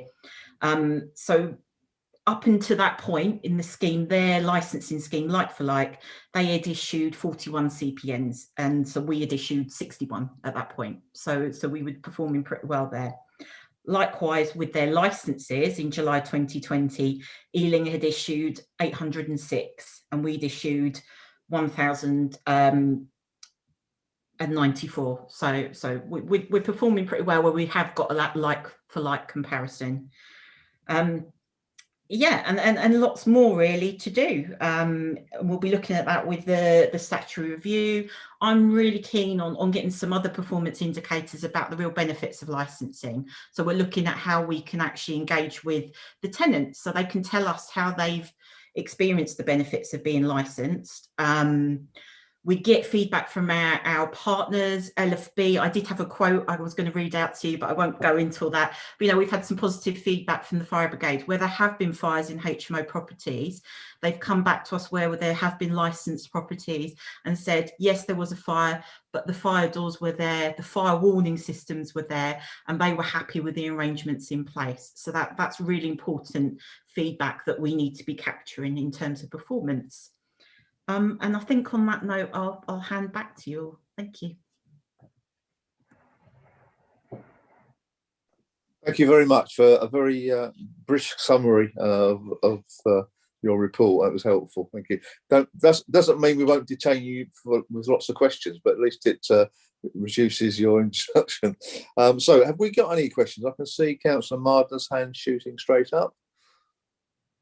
Yes, do you want to lead off? Yeah. 2 questions. In the report, you have set out the number of HMOs in a particular area. Are you able to set out a bit more details or send each councillor the addresses of the ward the addresses in their wards? Is that possible? To send the license addresses of all the HMOs in ward. And second question: what impact or contact do you have with the planning? We have been trying to get what we may call a saturation point, because there's certain areas like Plumstead which are growing or quite high in HMOs. My own ward in Abbey Wood are actually seeing some increases in HMOs as a result of the proposed line, Elizabeth line. So I know you say something to the to planning, and then we go into so much detail afterwards. But the line from you in terms of I cannot put it, because there are some planning applications that we think should come to licensing first, because we don't think it would pass the licensing, but we are told sometimes that we have to pass it and then licensing will sort it out. I don't know if you've got a comment on the way that would work for better for licensing and for planning. Thank you, Ella. Thank you, Councillor. Yes, so to pick up on your first question, so I did group some of the statistics together, and I think I based that on the neighbourhood field groups, yes, which I thought was a nice comparison. But I could actually, with feedback, I could break it down into councillors in particular wards for councillors to have a look at. That'd be very helpful. Thank you. In terms of street level data, we actually are required to publish our register of HMO licenses, so it is freely available as well. So you can download it as a spreadsheet and filter out, sort of down to postcode level as well. So that's available already. In terms of planning, yes, it's always a question that comes up in relation to HMOs. They are 2 separate pieces of legislation, and I'm sure you'll hear this from my planning colleagues a lot. So there's a little bit of a challenge there, and so planning will assess a property on different standards. However, we do have a process in place where planning share the consultations with us. So when an application is made for a property that's going to be a HMO, we receive a memo from our planning colleagues that notify us of that, and we will look at the property and what's proposed, and we will make comments about the legal space standards that are required for those properties, any suitability, any issues. So for instance, when they're moving shared facilities like bathrooms onto party walls, we have problems. And when you think about things like macerator toilets, right, you don't want that on your party wall for your bedroom because the noise is horrendous. So there's lots of aspects that we look at with things like that. There's also, I'm not sure how familiar people are with the Article 4 directive, which is what we have in the Borough of Forth. So that's planning legislation. And in a nutshell, it essentially removes HMOs from sort of permitted development. So they have to make a full planning application to change a dwelling into a HMO, which is why we get to see those applications. Otherwise, a lot of them would pass under the radar because it's just internal changes most often. We have an Article 4 directive for the whole borough. So regardless of where the HMO is, which ward it's in, a full plan application is required. There are different ways of doing it. So other councils have addressed this slightly differently.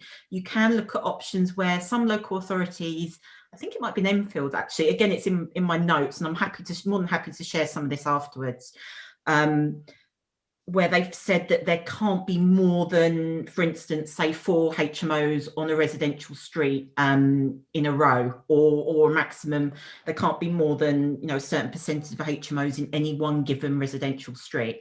And they support that for lots of reasons. I mean, you can imagine, although we discourage cars, there's going to be lots of people who have their own cars, and parking outside a home where they, you know, originally that might have just been a single dwelling. Suddenly you've got 5 different households all driving a vehicle, creates challenges for the other residents in that road as well.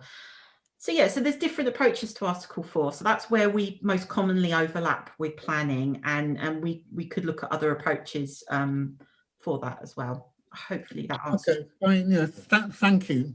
I look forward to getting the information on HMOs as soon as possible, Ella. Thank you very much. Councillor, if I may, just a very quick comment, is obviously one of the things we're really cognizant, obviously the whole idea around sort of licensing regime is to sort of try and drive standards and improve what we have. And we're always very cognizant of that sometimes HMO sometimes gets interchangeable with antisocial behaviour. So sometimes there's a presumption that an HMO is automatically going to be antisocial. And what we find, and having done some engagement work on a very limited basis, and Ella does it all this time, we actually have got a large number of really, really reputable landlords. And these properties, if they're at the right standard and they're managed correctly, really helps with the housing crisis as well. And obviously a lot of the people that live in HMOs are usually our poorer communities that can't afford houses of their own. So we always recognise that we want to make the places as safe as they can be and deal with any antisocial behaviour.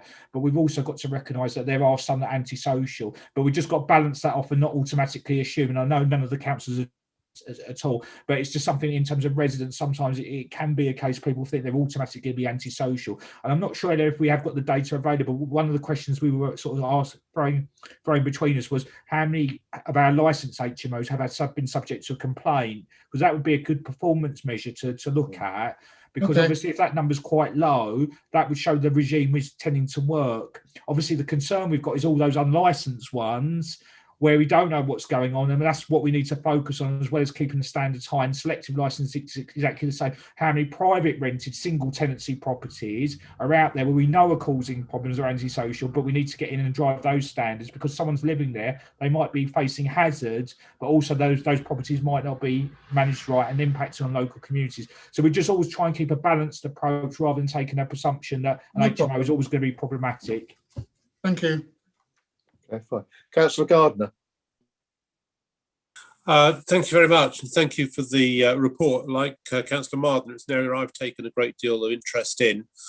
And I think the two main points, but the main one, which really follows on from Councillor Mardner, is just how many unlicensed HMOs are out there, and have we done, I mean, going back to benchmarking, what benchmarking have we done in terms of the number of registrations we have compared to other authorities, particularly those like Newham that started earlier? So how can we tell how we compare in terms of the numbers that we've got registered? And in terms of unregistered, I'd wondered what work we'd undertaken to try and gauge the number of unregistered, because as councillors going round our ward, certainly in my ward, we all have the feel there are a lot more HMOs out there than there are HMOs. And we get so many of the applications that we have to deal with at planning committees are retrospective applications. So clearly a lot of people are only slowly waking up to the fact they do have to license and then register. And I'm also concerned, like Councillor Mardner, as I know other councillors are, about saturation in certain roads and certain streets, and the impact it has on particularly, the look and feel of the street and the degree of, the stability of that community, really, if there's a constant churn of people and mattresses and everything being thrown out every time people have a turnaround, which is very frequent. And it's how we, obviously there's a role for HMOs, but how we keep that balanced community. So really it's how do we, without just, there's still under 1,000, even with the sort of one of the applications in the pipeline, it's under 900, but that's a tiny proportion of our numbers, less than 1% of our overall number of households within the borough. And I just doesn't sound near to me actually what probably is there, but I wondered how that, what sort of detailed work we'd done to try to assess, maybe on a sample basis, what the actual number of HMOs are compared to, you know, including the unregistered, unlicensed ones. If I come in first, Ella, if that's okay. So just to give you reassurance, and you're spot on, Councillor, in terms of this is an area which is quite easy to benchmark if we have the opportunity to do it. And obviously for this report is a little bit more challenging because timelines and the pandemic. But we did do, when I arrived about 2 years ago now, one of the reports that first came to Scrutiny was very much a benchmarking report around HMOs. So it's something that we are going to be looking to do once we've reviewed the scheme and presenting that performance report later in the year, just to reassure you, because it is easy to do that. I think Ella's sort of summarised a lot of the current position in brief in section 4.94, and I'll let Ella explain that in more detail. But initially in 2017, we thought we had around 7,000 licensable HMOs. A more recent study, and I think that's been done through stock information, and Ella can talk about what that actually involved in more detail. It's more about 5,000, and we've currently got about 1,200 actually licensed, in addition to those applications being approved. So we know we've still got a way to go, very much so. So Ella, did you want to come in further on a bit more detail around that, and obviously plans and... Yeah, thank you, Sean. Yeah, so the data that's been presented in the report is based on the more recent predictions, which was a piece of work we commissioned BRE to do for us in 2020. They've used various information to predict where HMOs are. That includes council tax records, benefits data, you know, general sizes of property and land registry searches as well. So there's been quite a bit of work done and reviews on licensing schemes that have come out since we started our additional licensing. And it is a common theme, and the comment that comes out of those reviews is that it is so difficult for a local authority to really accurately estimate the number of HMOs within their borough. And it's a case of you only really know when you get out there and find them. And that's the challenge we face. As the figures we do have show that we're doing really well on what we call the mandatory HMOs. So that's the larger ones, not so well on the additional ones. So the ones that the scheme that was introduced in 2017 was set out to capture. So we need to look at why that is. But the way that we're going to tackle that, and the way that we have tackled that in the past, is that we need an inspection regime that is not only reactive for complaints, but is also proactive as well. So we have officers out on the street looking for indicators of HMOs. I mean, multiple bins, multiple, you know, flat door numbers on properties are an indicator, and we can do that. And we have completed door knocking exercises. We did one quite recently during the pandemic with Safer Spaces. There was a target around Spray Street, and we worked with integrated enforcement on that as well. So there's been some real positive outcomes. We have had some challenges because, you know, the majority of my service is based around people going out inspecting, going into people's homes. So that's been a real challenge in the past year, and government guidance on the topic was risk-based inspections. So the more significant risks and hazards, not routine inspections. So the last year has been challenging in terms of us actually keeping up with identifying those HMOs, and we're now putting together an action plan really for compliance visits and more of these proactive inspections over the next 12 months so that we can make up for lost time really. And it's so important we do that, because again, we're self-funding, and part of the fee structure is actually based around us delivering that enforcement and inspection. So if we're not delivering that, we've charged for something that we've not offered. So we need to make sure that we're doing that and making up for lost time. Benchmarking, as Sean said, we will look at and we can do. And planning, the Article 4 work, which would pick up on some of the points you raised there, Councillor, is led by planning, but we can most certainly feed into that process and look at other options. And again, looking at what other councils have done with Article 4 directives. Okay, thank you very much. Councillor Smith, do you want to question or comment? Yeah, I just wanted to kind of reiterate the points that I've made and just make it very clear that both Councillor Mardner and Councillor Gardner have spoken about saturation. Saturation is not something, absolutely not something, that licensing enforcement can deal with. That has to be dealt with by Article 4, and that has to be dealt with by planning. They are two separate regimes, and whilst they do work closely together, they are two separate regimes and need to be so. It's very similar to the relationship between planning and licensing in licensed premises, like pubs, restaurants, etc. You know, if anyone sat on a licensing panel, they will know that, you know, some things come before you for licensing, when somebody will tell you, well, actually, this premises hasn't got planning permission, blah blah blah. The legal view, very clearly, because you can lose on appeal if you fall foul of this, is you are absolutely not allowed to take into account the lack of planning permission or anything to do with planning permission in the decision about granting a license for a premises. So I think members need to understand the separation between those two things.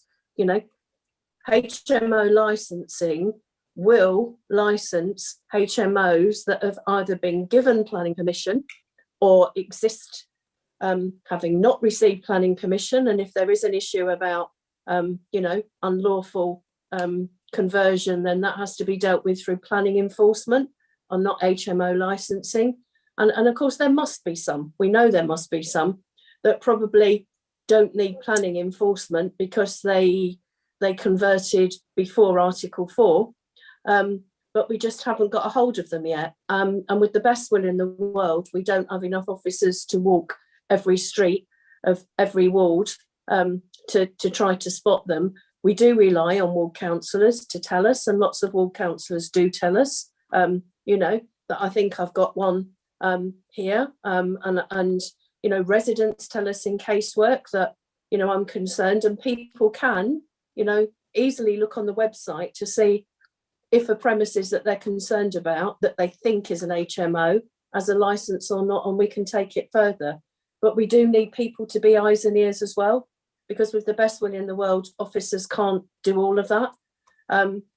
But you know, there is more to go, and as Ella said, you know, the stuff about bins and rubbish and whatever, you know, you quite often pick them up through that route anyway, that, you know, waste services will tell us, we think you've got an HMO here, that the bins are always full up and overflowing and there's a lot of side waste, etc. There are ways to do it, but I just wanted to make the point that licensing won't deal with saturation. That's the planning regime that needs to deal with that. And as Sean said, and I think it's kind of right to say that when we license, we hopefully make good quality accommodation, because one of the reasons for the proliferation of HMOs is, if we remember, you know, a way back in time, that people under 35 are not allowed to have housing benefit for anything other than a room in a shared house.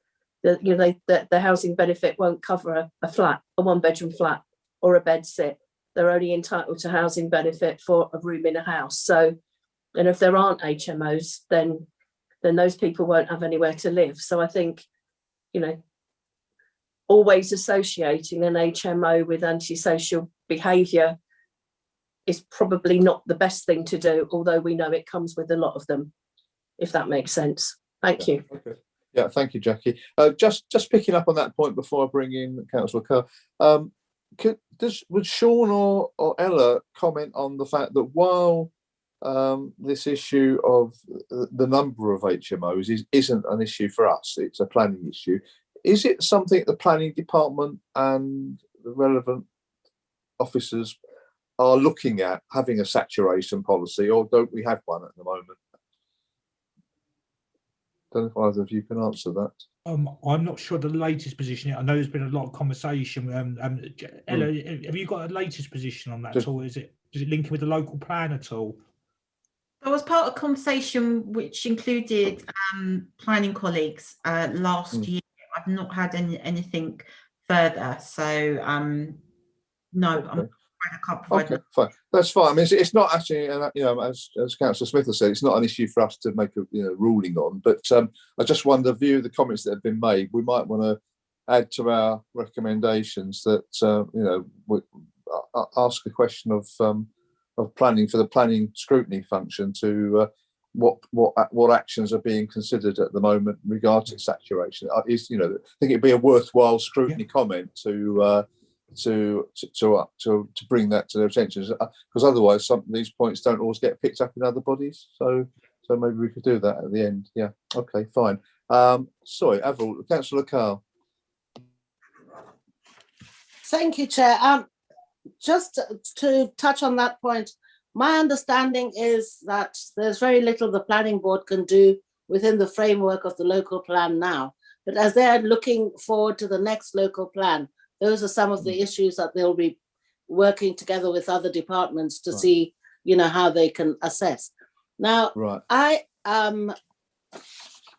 feel there is a need for HMOs. I agree with the comments made earlier, because it's just one of the types of provision of housing that we have in the borough.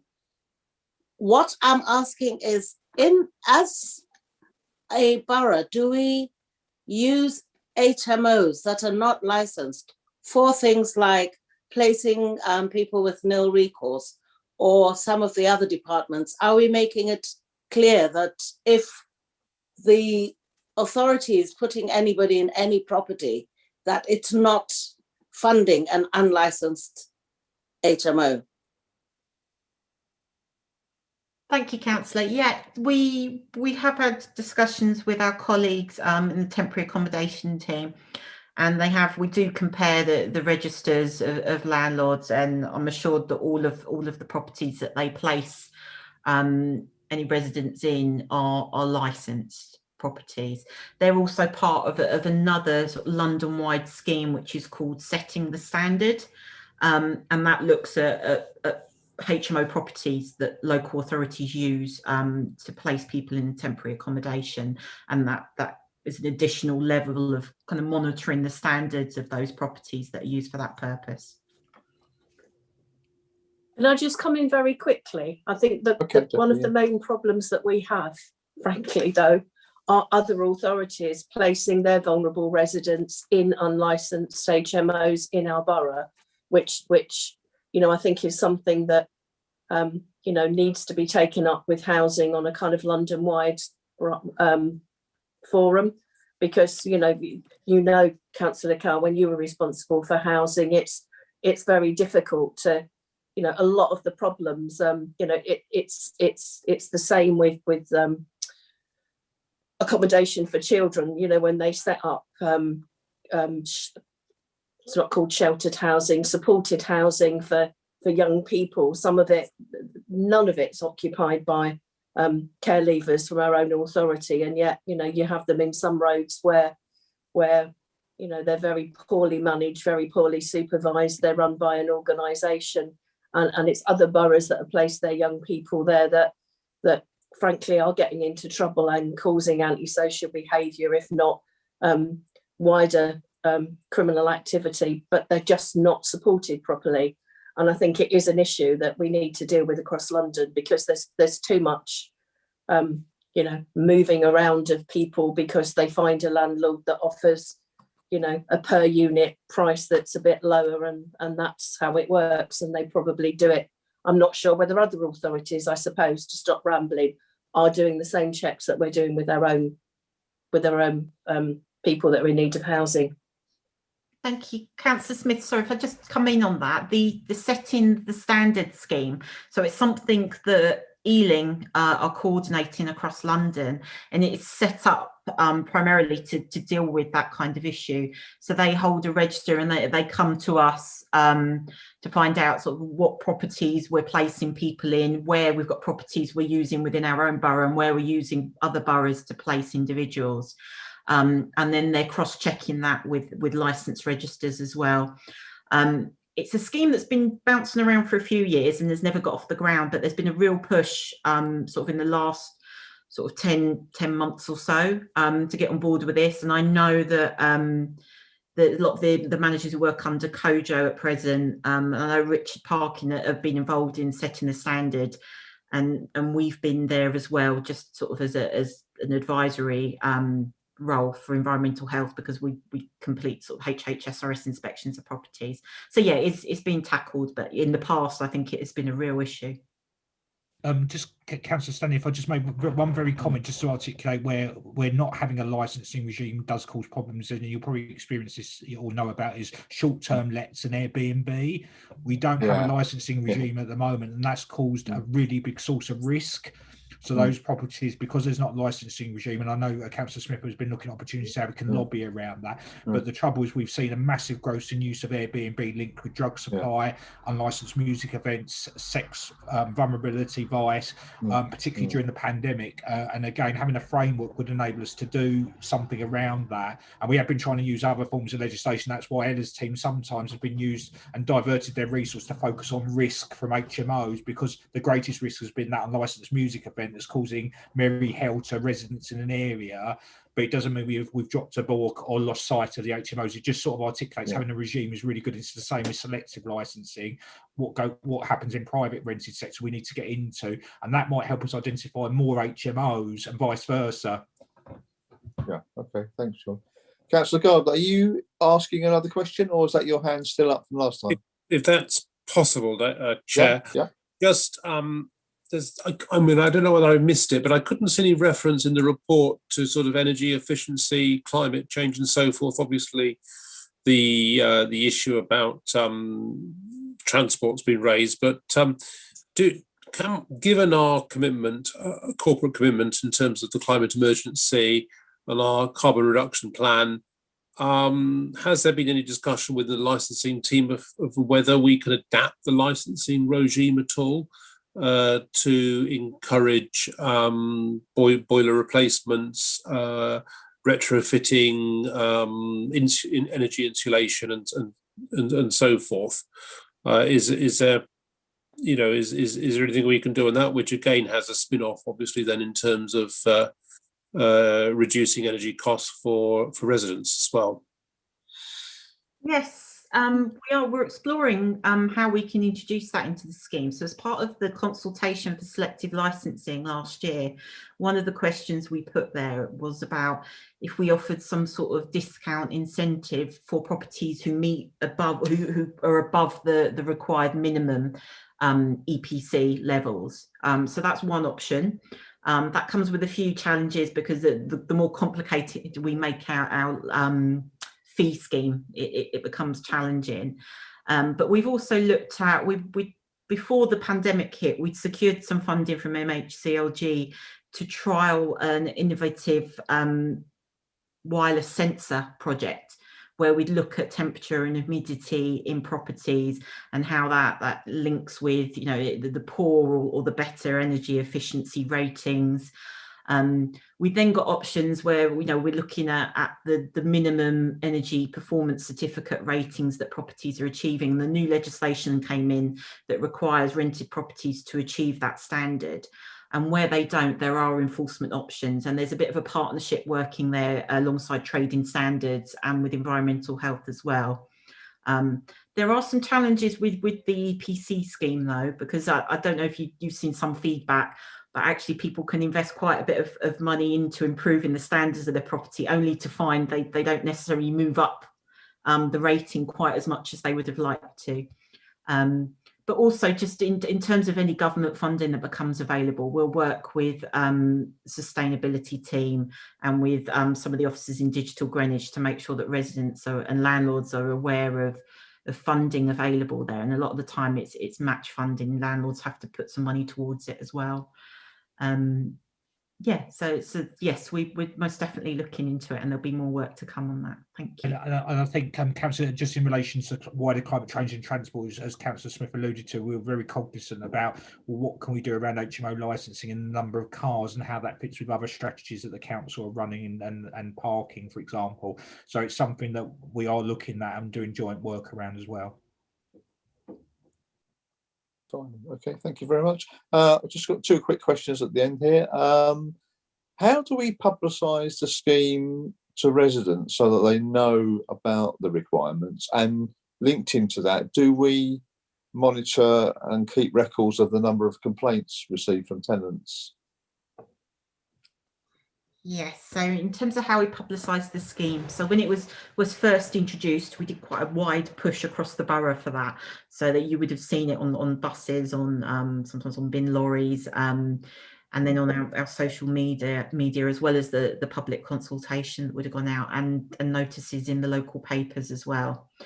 In particular, there's lots of statutory requirements when we introduce a scheme where we have to make sure that we've notified residents in the local press on a number of occasions. And then following on from that, we've developed our website, which has a wealth of information about what makes up a HMO, whether you'd need a licence or not. We've built on that since, because there's something that's becoming more of an emerging issue for us is rent repayment orders. So tenants are eligible to apply for a rent repayment order where a landlord's committed an offence. An offence might be that they hadn't licensed the property, so someone's been paying rent to live in the HMO that actually didn't have a licence. So we've updated our site on how tenants can apply for rent repayment orders, and that applies where they've paid for the rent themselves. Likewise, we will pursue rent repayment orders where the local authority has paid that rent out of housing benefits as well. So that's really important. And one positive thing that has really come out of the last 12 months is that we've looked at the options for having more information online, and we rolled out a webinar last year about landlords, how they might identify the signs of domestic violence in properties that they privately rent. And we got some really positive feedback from landlords, and the fact that it was a webinar, that meant that we could do it at a convenient time in the evening when people are able to attend. Previously, we might have used the gallery in the Woolwich Centre. Not everyone can make it there. And we can record a webinar and have it available on there indefinitely. So I'm really keen to roll out that kind of model going forward, so we can have short webinars about licensing, frequently asked questions. We will most definitely do one about the introduction of selective licensing when that, if that is given approval by Cabinet. So yeah, so some sort of webinar program going out, making sure that people can interact with the service and benefit from what we've all really learned about online messaging that we can use now. Ella, is it just in relation to engagement, looking at the Nepalese community in particular? We had some funding, but also we've done some work with public health during the pandemic around reaching out to the Nepalese communities as a harder to reach group. And as from that, there's obviously identified concerns around some of the properties they're living in. So that's been a good source of referrals. Ella, did you want to just sort of touch briefly on that around sort of the work we've been, I know that came up at Full Council recently. Yeah, so we've established some good links with the Nepalese community. We did have an action plan in place before we went into lockdown last year. And I think that's probably the greatest disappointment, because a lot of the action plan was involving community events. And something that we've identified, the challenges of engaging with the Nepalese community, was that a lot of them are of an older generation and they weren't engaging well with some of the online information available. So the community events really were the best way to engage with them. So that's been a bit of a stumbling block, but we've retained those links with the community leaders. We've had meetings with them. We've offered assistance when the COVID Act was introduced. We got in contact with them, working alongside public health about, is there anything we can do to help around information about using the COVID Act, test and trace. We've also had leaflets translated about information, especially around issues for tenants like illegal eviction and how that could impact on them in the pandemic. So we've worked on that. So we have that available for them. Also, recent talks with the representatives of the community. Again, they've highlighted that for them it works best if there's almost like a community centre or something that people can drop into. So we've put them in touch with the neighbourhood SIL funding.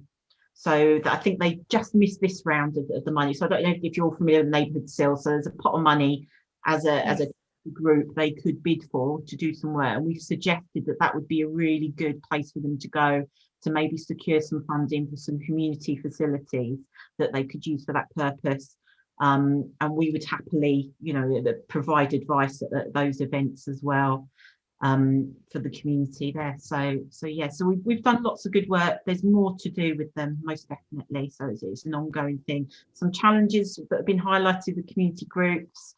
I believe some of them are landlords, so there's a little bit of a conflict of interest. We just have to be a little bit mindful of that interaction with them, and make sure that we're still reaching those people who are tenants. But we do receive direct referrals from some of those community leaders where they've got concerns about members of the community, especially where they live in HMO accommodation, and we've treated those as emergency.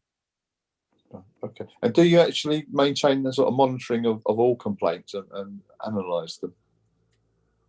We do. I don't have that complaint data to hand on this occasion, I'm afraid, but we will be looking at, so as part of the wider review, absolutely. Right. It's going to be a performance indicator for us to make sure that we're delivering those outcomes that we set out to. So. Okay, that's great, because we can have a look at that when we get the final report. Okay, I can't see any more questions, so I'll close the discussion on that. I think what we need to do formally is certainly to note the work that's been done, and thank you for the report this evening, giving us the progress.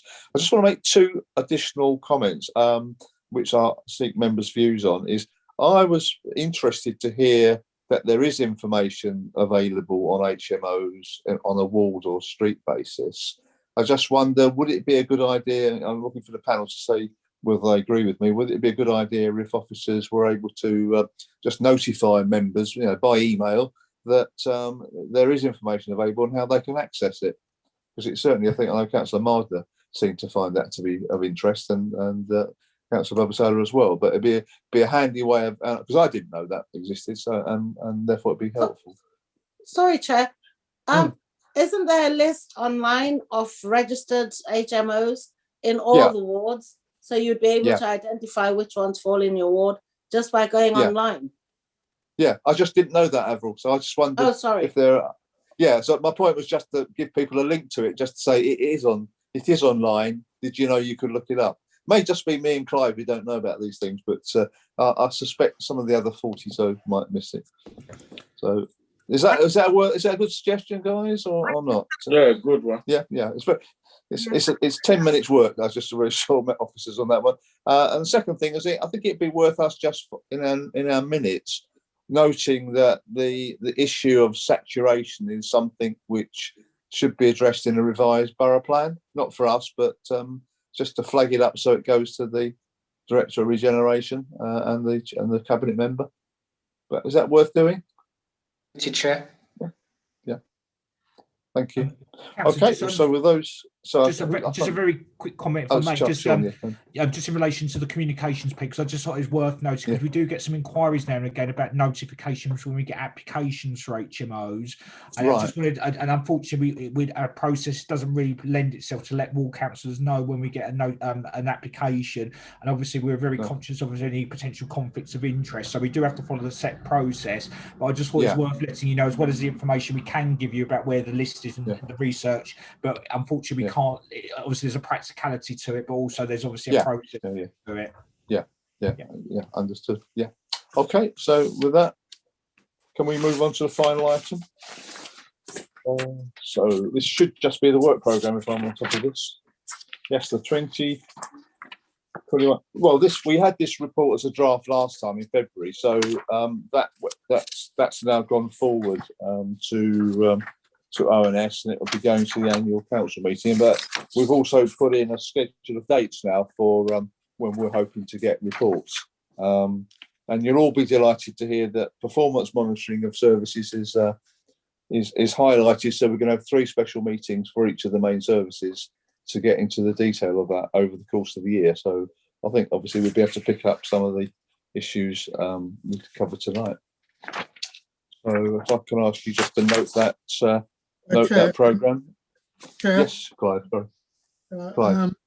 Just I did note that you put the review sort of in February, and that seemed really sensible until we know the joint review with the integrated enforcement. I think that is sensible, and